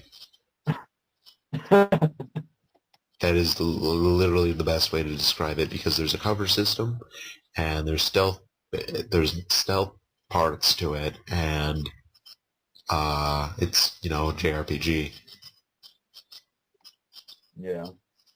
And then Xenoblade Chronicles is like a 100-hour game where you're just, oh god, don't even know how to explain all the things. Literally, you start off because some robots attack your town, so you head off to go kill a god. It literally escalates to that. And then New Play Control Pikmin 2. Yeah. Pikmin 2 with new controls. And it's like... What makes you think I would play Pikmin 2? What? Couldn't really understand you, but okay. Oh, that's why, because our connection's going to shit. Oh well. And so that was pretty much the Wii. The Wii U, though, new system, of course, has to have plenty of good games for it. I have 6 games for it. I think that's the fastest I've gotten new games for any new console I own. Because with the 3DS, I had it since my birthday in April, and it went till like August or September until I bought my first game for it. Let's see, for the Wii U, I have Nintendo Land, which came with the game, like I said, which is surprisingly really fun, especially Mario Chase. Seriously, they could, like, just made the entire game Mario Chase, and I would have been happy. I have Sonic and All-Stars Racing Transformed. Do you want to talk about that game? Because I know you have it as well. Oh yeah, that game is really fun. Yeah, go ahead and talk about it. My throat is really killing me. Oh, all right. But yeah, Sonic and Sega, well, not and Sega, because for some reason they took that part out. what do you call it? It's pretty much like a nostalgia trip with a bunch of Sega characters. But on top of that, it's actually a pretty good racer, considering the fact that it was being compared with, what was it?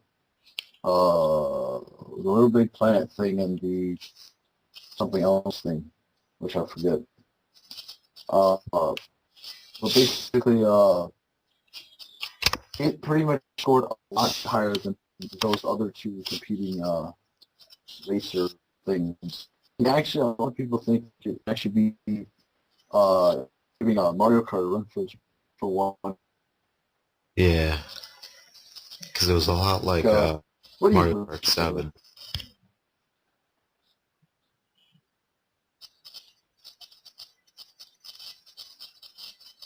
Hmm?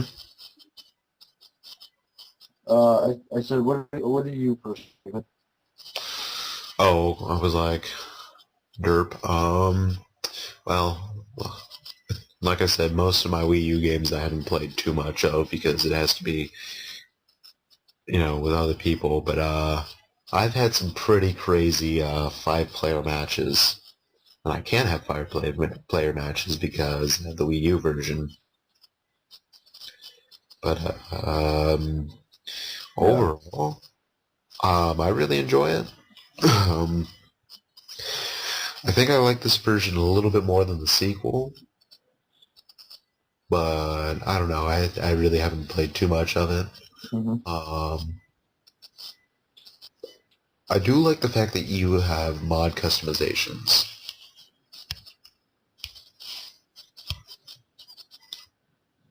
Yeah. So, and the whole level up system as well. Yeah.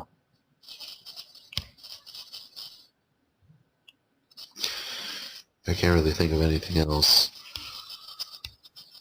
Kind of like the World Tour thing, but no real but. Yeah, the Woodrow thing is pretty cool. Yeah.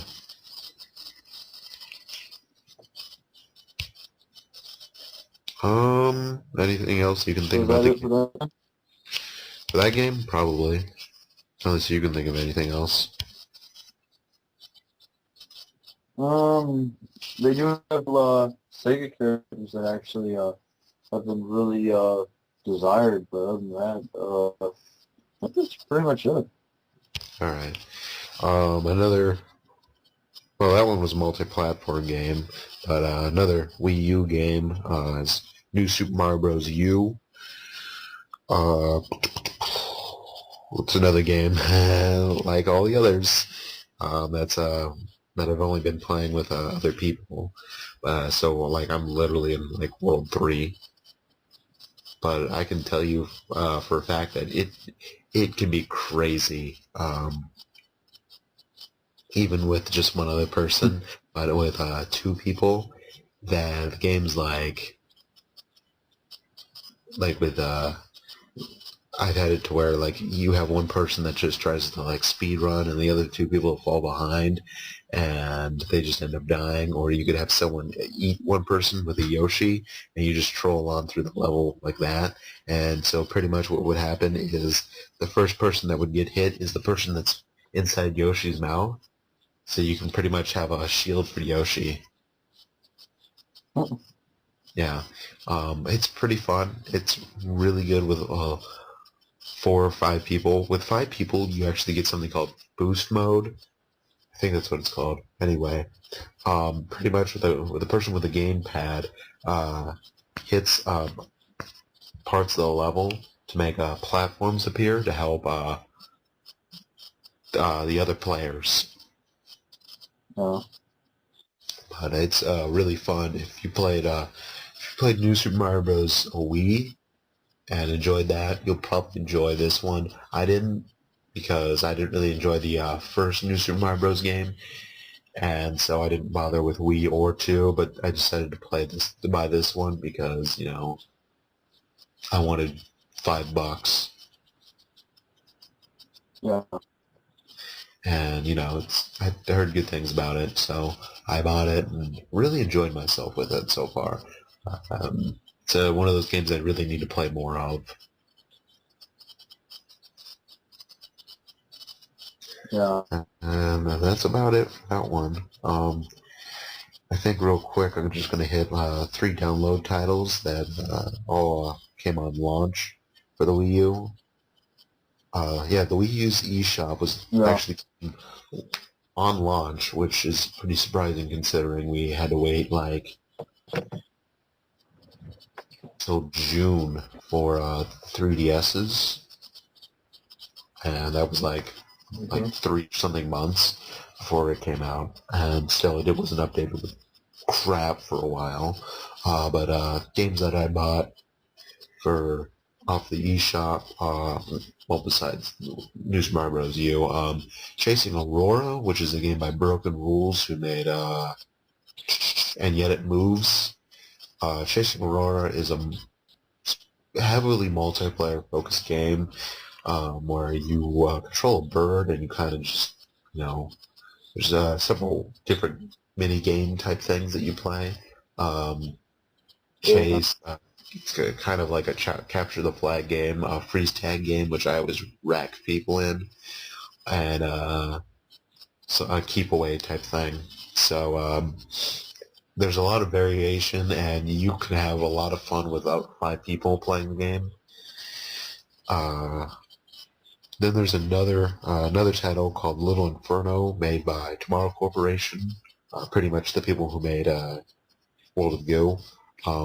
Little Inferno was kind of its own ball because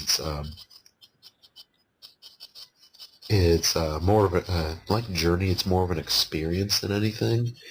So you have to kind of go into the mindset of not really thinking of what you might think of any other game, because literally what you're doing is you're throwing things into a fireplace and burning it. That's it. That is all you're doing. So if you can't find a way to enjoy that, you're not going to like the game. But all the people that I had come over to my house and I showed it off to have really enjoyed the game.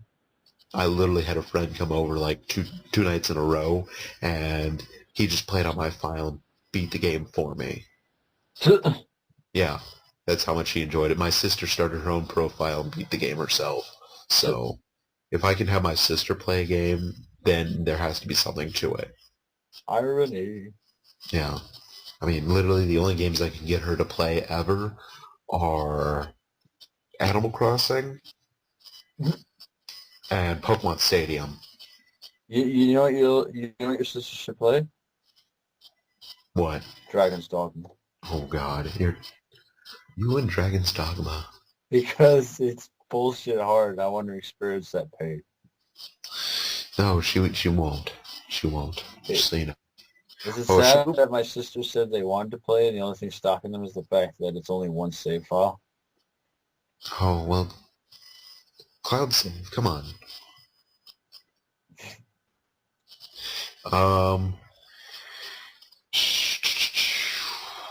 Okay, and then the third game I bought is Mighty Switch Force Hyperdrive Edition. Zing.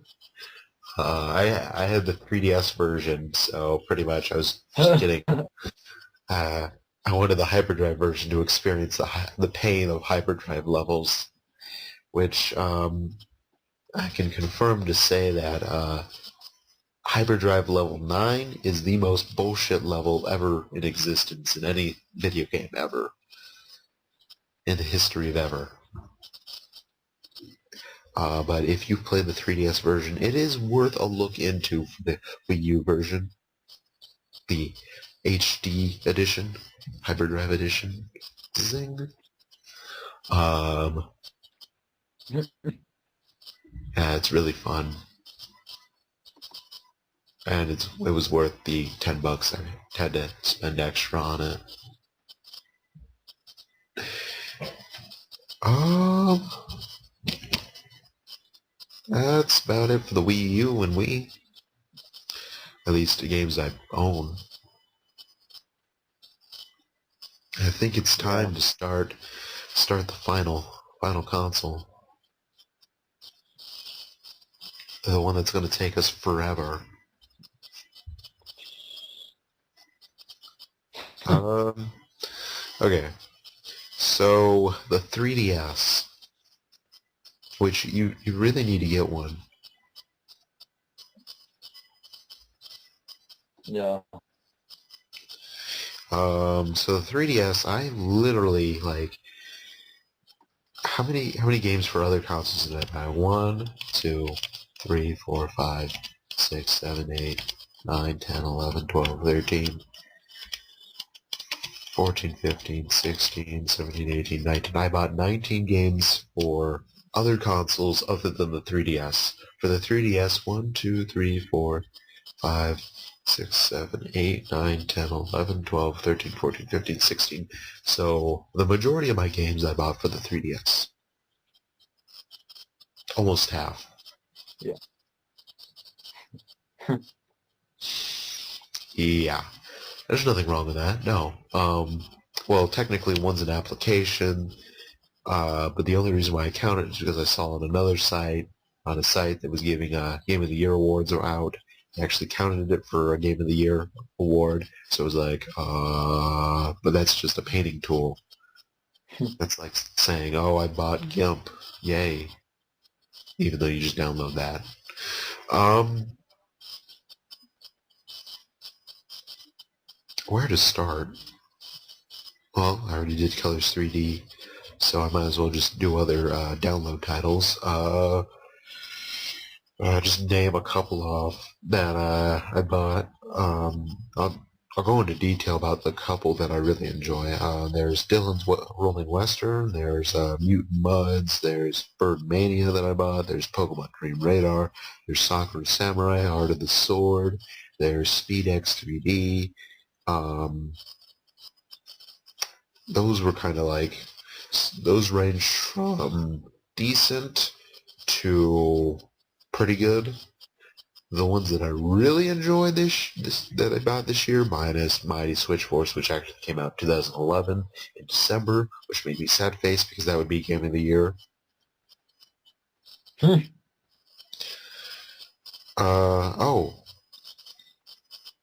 Oh no, never mind. I was thinking, hey, I could just add this game in, but technically for the U.S., V came out last year at the end of the year as well.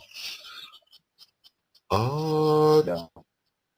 The games I really enjoyed this year are the Demomen that came at Wave, which is made by the people who made Pokemon Coliseum and Pokemon XD Gale of Darkness.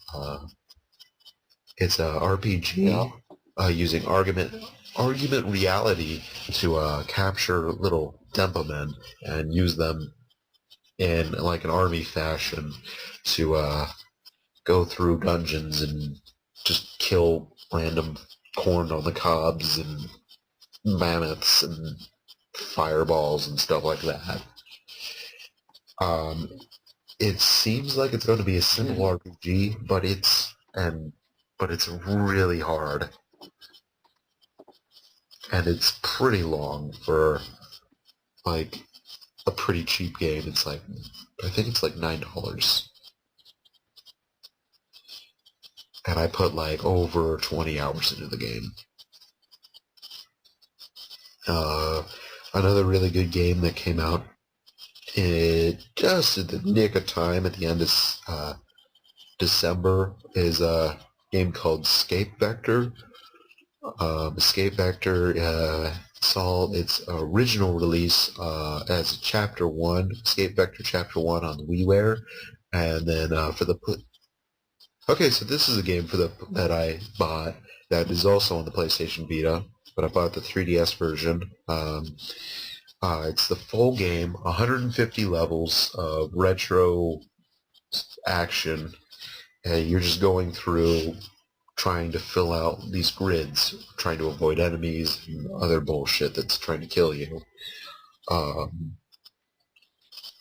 It came out very end of December, pretty much right before the end of the world. The day before the end of the world, actually. Yeah. And it's really fun. If you purchased Escape Vector Chapter 1 for $5 off the WiiWare. For $10, you can buy about 4 times what you got for that game for the 3DS or PlayStation Vita, and it's worth it. It's really good. Another game that also saw its original release on WiiWare is called Art of Balance Touch. It's essentially the WiiWare game Art of Balance for the 3DS, but and it literally has the entirety of the WiiWare game plus 3 other worlds, or like it's basically double the size of the WiiWare title. And yeah, if you're into like puzzle balance type games, it's really good. It's really relaxing too, because it has that kind of that pool area that you're trying to keep the blocks out of. And then the last game download that I'm gonna go over is Night Sky. This saw an original release some time ago, I think 2008-ish, maybe 2009, 2010. I don't know. Yeah. I don't actually know. Actually, I could pull Steam up and find out. It was released to the PC, Steam specifically, I believe, a while ago, and this year it came out for the 3DS. 2011 actually, so I'm not as bad as I thought it was. Last year, Night Sky came out, and then it is a physics-based puzzle platformer-ish game, and it's kind of short, but it has 2 playthroughs where you have a normal difficulty and then alternate, which makes the game like considerably harder. And I got about 20 hours into it. Yeah, pumped about 20 hours into the game, so it's really good. And then there was the retail games. We got that was released this year that I bought. Resident Evil Revelations, of course. Pretty much what I'd say about the game. You can look at the LP for that. Yeah. There's Mario Tennis Open, and it's pretty fun. If you're into tennis games, I don't know why I bought it. I just bought it. There's Heroes of Ruin, which is a dungeon crawler, 4-man, Diablo-style RPG game, which is actually pretty fun. It's kind of short, but it's pretty fun if you can get some other friends to play through the game with you. There's Kid Icarus Uprising, which is the return of Kid Icarus since it was real nice since the Game Boy game. Actually, everyone remembers the original. No one remembers of Myth and Monsters for the Game Boy. But it has Metroid Prime Hunters type controls. Mario Prime. But yeah, I don't know. But it has Metroid Prime Hunter type controls, where you use the stylus to kind of move around, and you press the L or R button to shoot and attack and stuff. But a lot of people, some people couldn't really get into the controls, to where I was just boom. I didn't feel anything about it. So it has multiplayer, which is actually really fun. And then, yeah, there's that game. And then the final game Paper Mario Sticker Star. Yeah, I can't think of that one. No, I really enjoy the game. I'm at the final boss. I think after this I'm going to actually go beat it. Hopefully. It's really hard, actually. um, it's kind of mixed between users because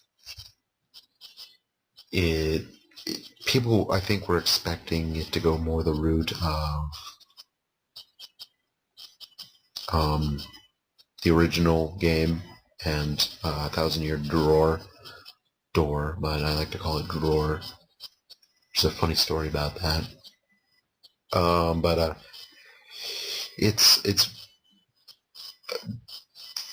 there's a couple like complaints I have about it that I don't really care too much. It's really cryptic, and you have to be constantly like asking for help if you don't know what to do. And even then, it's like, well, it doesn't really help too much.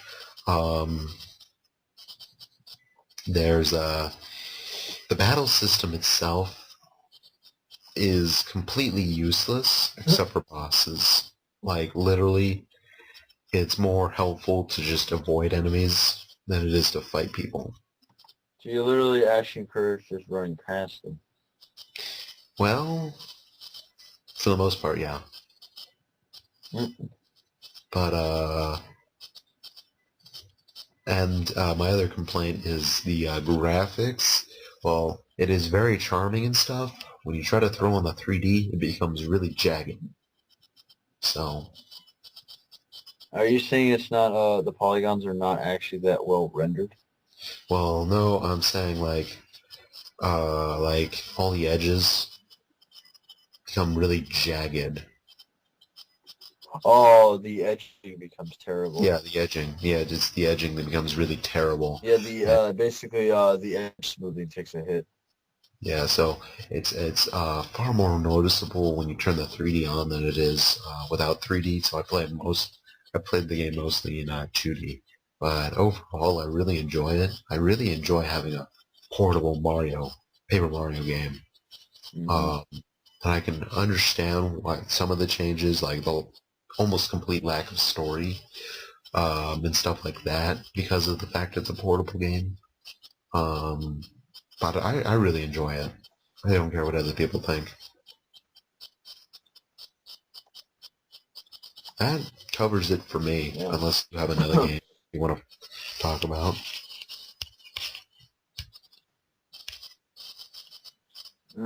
Possibly. I don't know. No, if you can think of another game you bought this year. Is that pretty much it for the game? Yeah, I don't have anything else. What we do have to talk about. Okay, so go through like each platform. What was probably your favorite game of the year? Oh, talk about our favorite games. Yeah, what was literally just really quick name. Honestly, this year, Yeah. I haven't played enough Assassin's Creed to really get an opinion on how much I like it as opposed to the others. But right now, let's see. XCOM, I really enjoy that it's a faithful remake of the classic. I just wish that some of the features were a little bit different. Like there was a little bit more squad customization as opposed to the classic. Mm-hmm. And then there's, obviously Dragon's Dogma. I guess I could say I really like that since, I can't say that because I've actually seen the entire game, even though I didn't really do half the quests. Yeah. So you seem to play for, what you actually.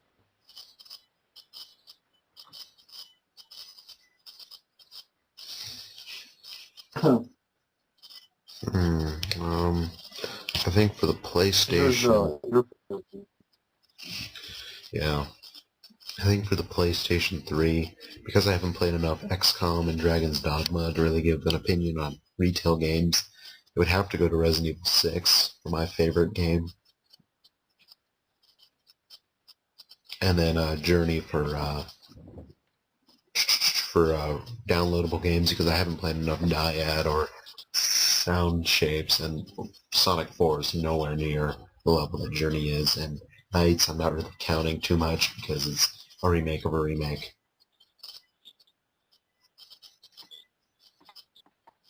Yeah. Okay. And then for the Wii U, I would honestly have to say Nintendo Land is probably my favorite retail game for the Wii U.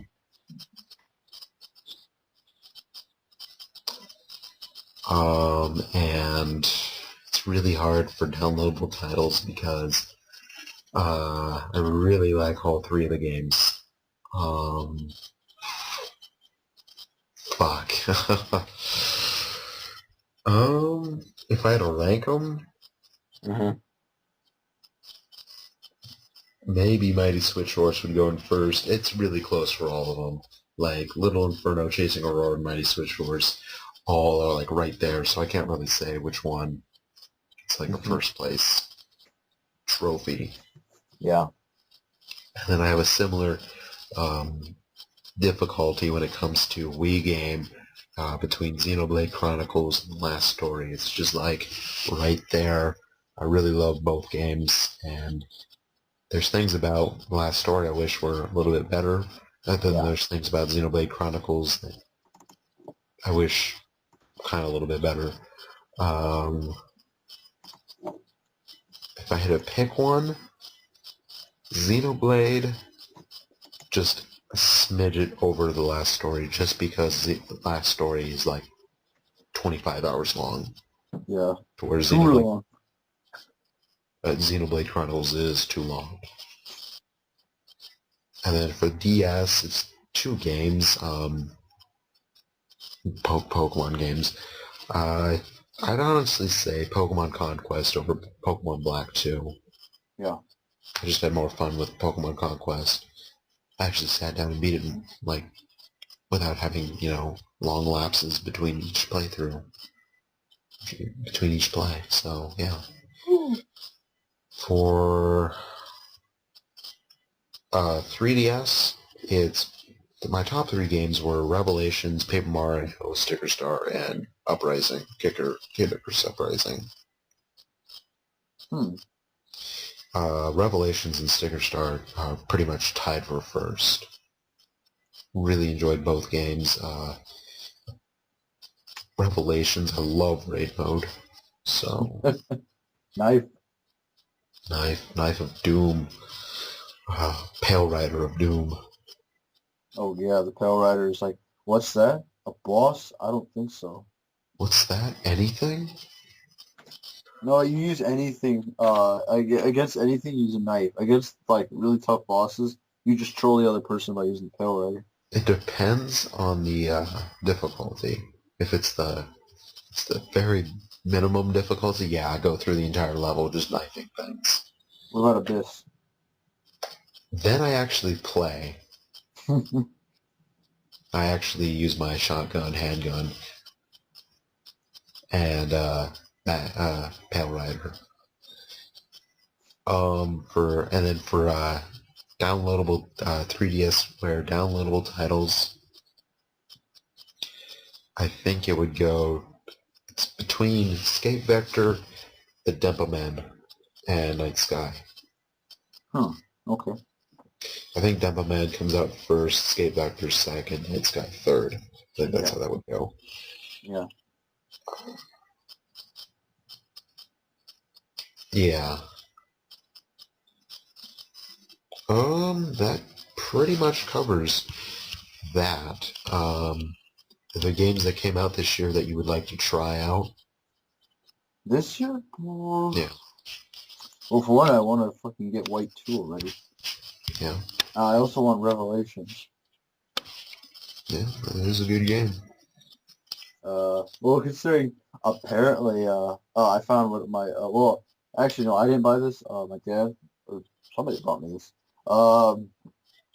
Apparently I now own Operation Raccoon City. Really? Yep. So aside from Revelations, I literally own every single Resident Evil game. Oh my god. That's me. That's just like me with the Legend of Zelda games. What, you own every single one? Minus one. Yeah, the only one I don't own is Resident Evil Gaiden or Gaiden, whatever you call it, for the Game Boy Color. Yeah, I literally own all the Legend of Zelda games. Minus Oracle of Seasons. Also, I noticed something weird about Operation Raccoon City. The Capcom logo is really tiny for some reason. Maybe it's That's weird. because they're implying the fact that they didn't actually make this game. They published it, so Well, yeah, but Slant Six it's enough. Games are the Slant Six Games are the ones that developed it. Yeah, it doesn't matter. Capcom's all over everything Actually, that their name's on. I think Operation Raccoon City is the only one that actually wasn't made by Capcom. So then, anything else you want?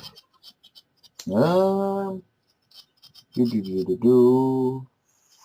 Well, I don't know if it would count as a game. I mean, it's part of a game, so I guess you could. But I want that. I don't know when it's coming out. Like, are you talking about this year or next year? Or well, This year for now. Then we'll go to next year. okay. Okay. Then last year. Or well, last year, then this year. Okay, last year basically. Then I'd want what was that one game? I'm trying to think of what it was, but I can't quite remember. I think it was an RPG, although I can't quite put my finger on what it was. What console was it on? I think it was a PS3 game. Trying to think. Yeah, I'm trying to think too. PS3 console. Yeah. Are you talking about Borderlands 2? Yeah, that's it. Yeah. Kind of want that because we only started doing the Borderlands LP like right when Borderlands 2 was like around. Game. Yeah. Really need to get back into that. Later.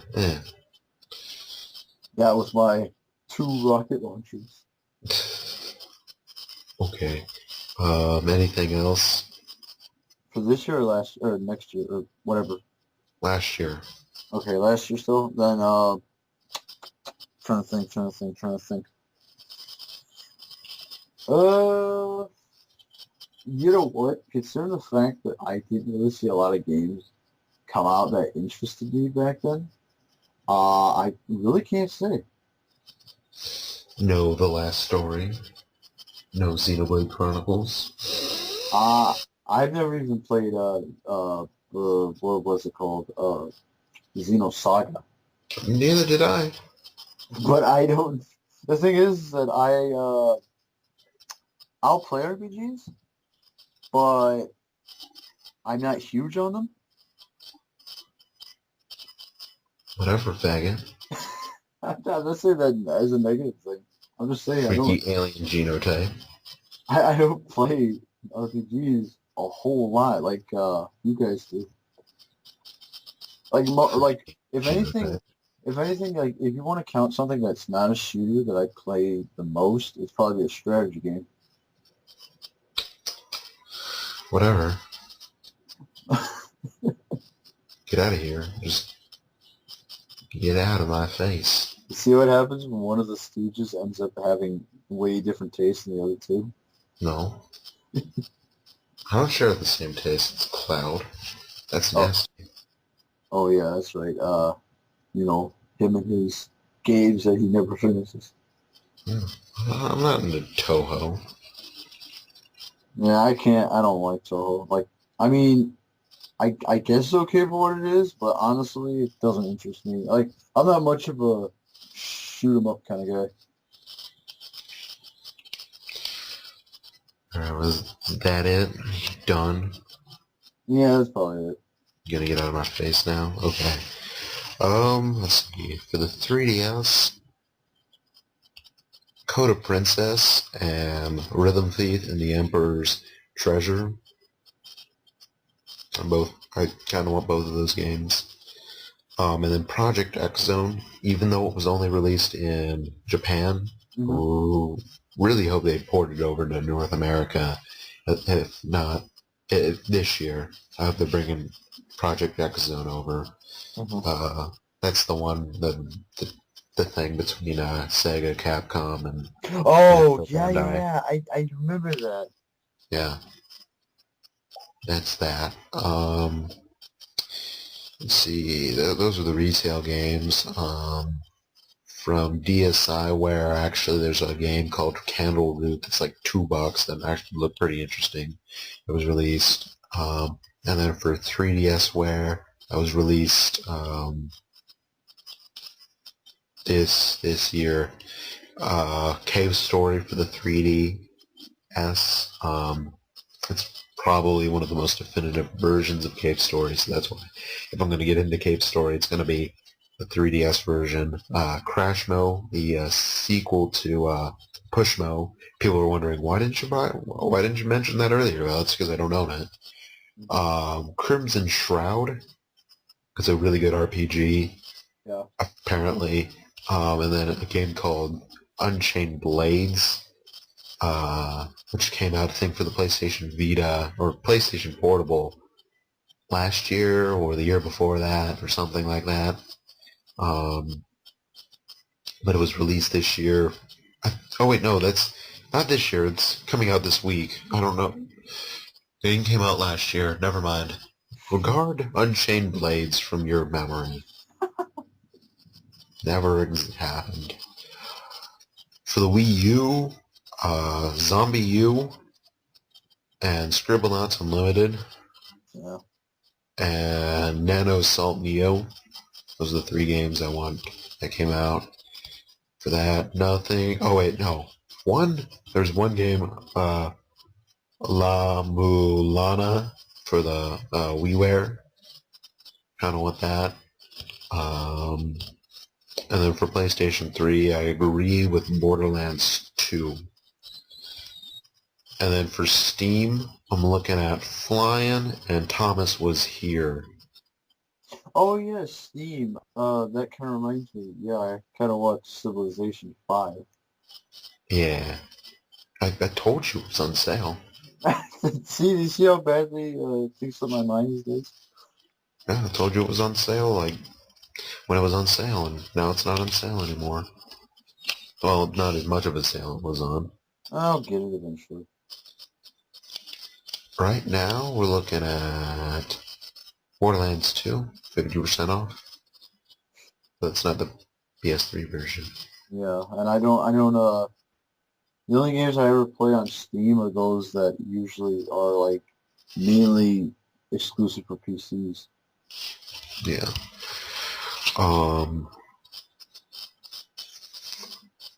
Next year, what games are you looking at? Next year. Well, I don't know if it counts. This year. This of next year. Yeah. But what do you call it? I don't know if you want to consider it a game, but I consider it like a continuation. They're coming out with Capcom's making like an expansion of Dragon's Dogma that's going to be coming out. Yeah, I heard about that. Something about a Dark Arisen. I guess you can count that. Let's see what else. What do you call it? It's not really a game because it's not confirmed yet. Because I don't know what the fuck they're doing. But I'm still waiting on a new Sonic game. Oh my god. Okay. Let's see what else. I really want Watch Dogs. Yeah, Watch Dogs. That actually looks pretty badass. I've never seen a sandbox game do something like that. Yeah. It's like Grand Theft Auto if you could, like, troll everyone.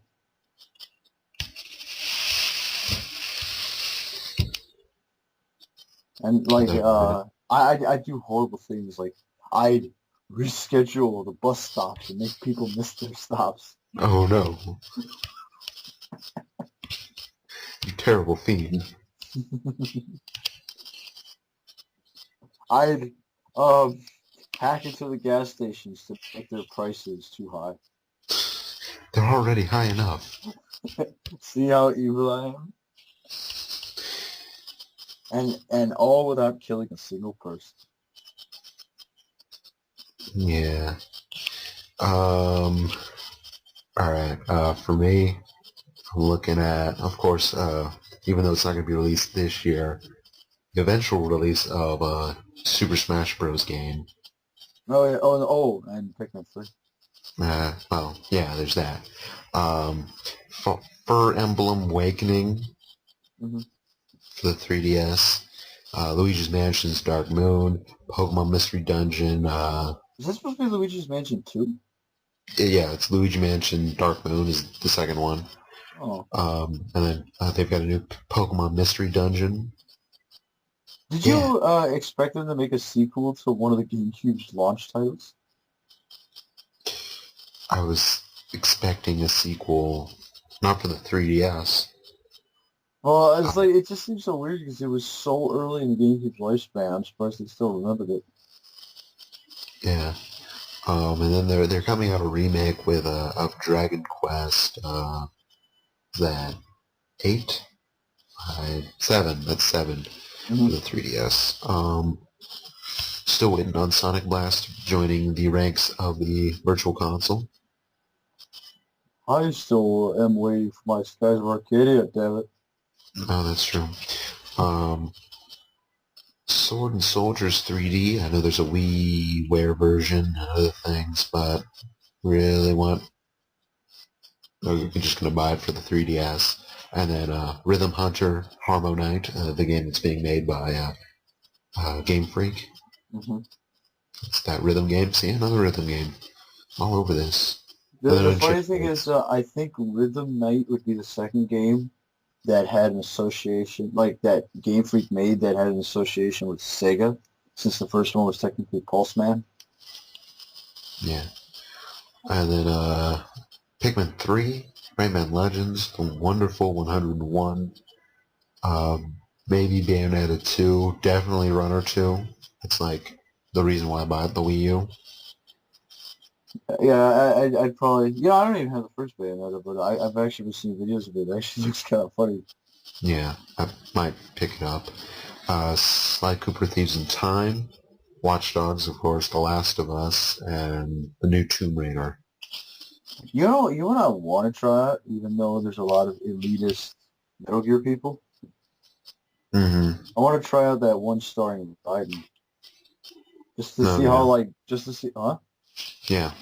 Just to see how drastically different it plays from the other games. I think that about wraps it up for our 2012 recap. Yep, even though we probably did poorly, but whatever. That's just how we are. Yeah, it's just what we do, and oh god, that's forever long. I think you took too long talking about XCOM and Dragon's Dogma. We also got off topic a few times. A few times. You're going to have fun editing this. I did the last one. Alright, we will see you guys in our next video. See ya.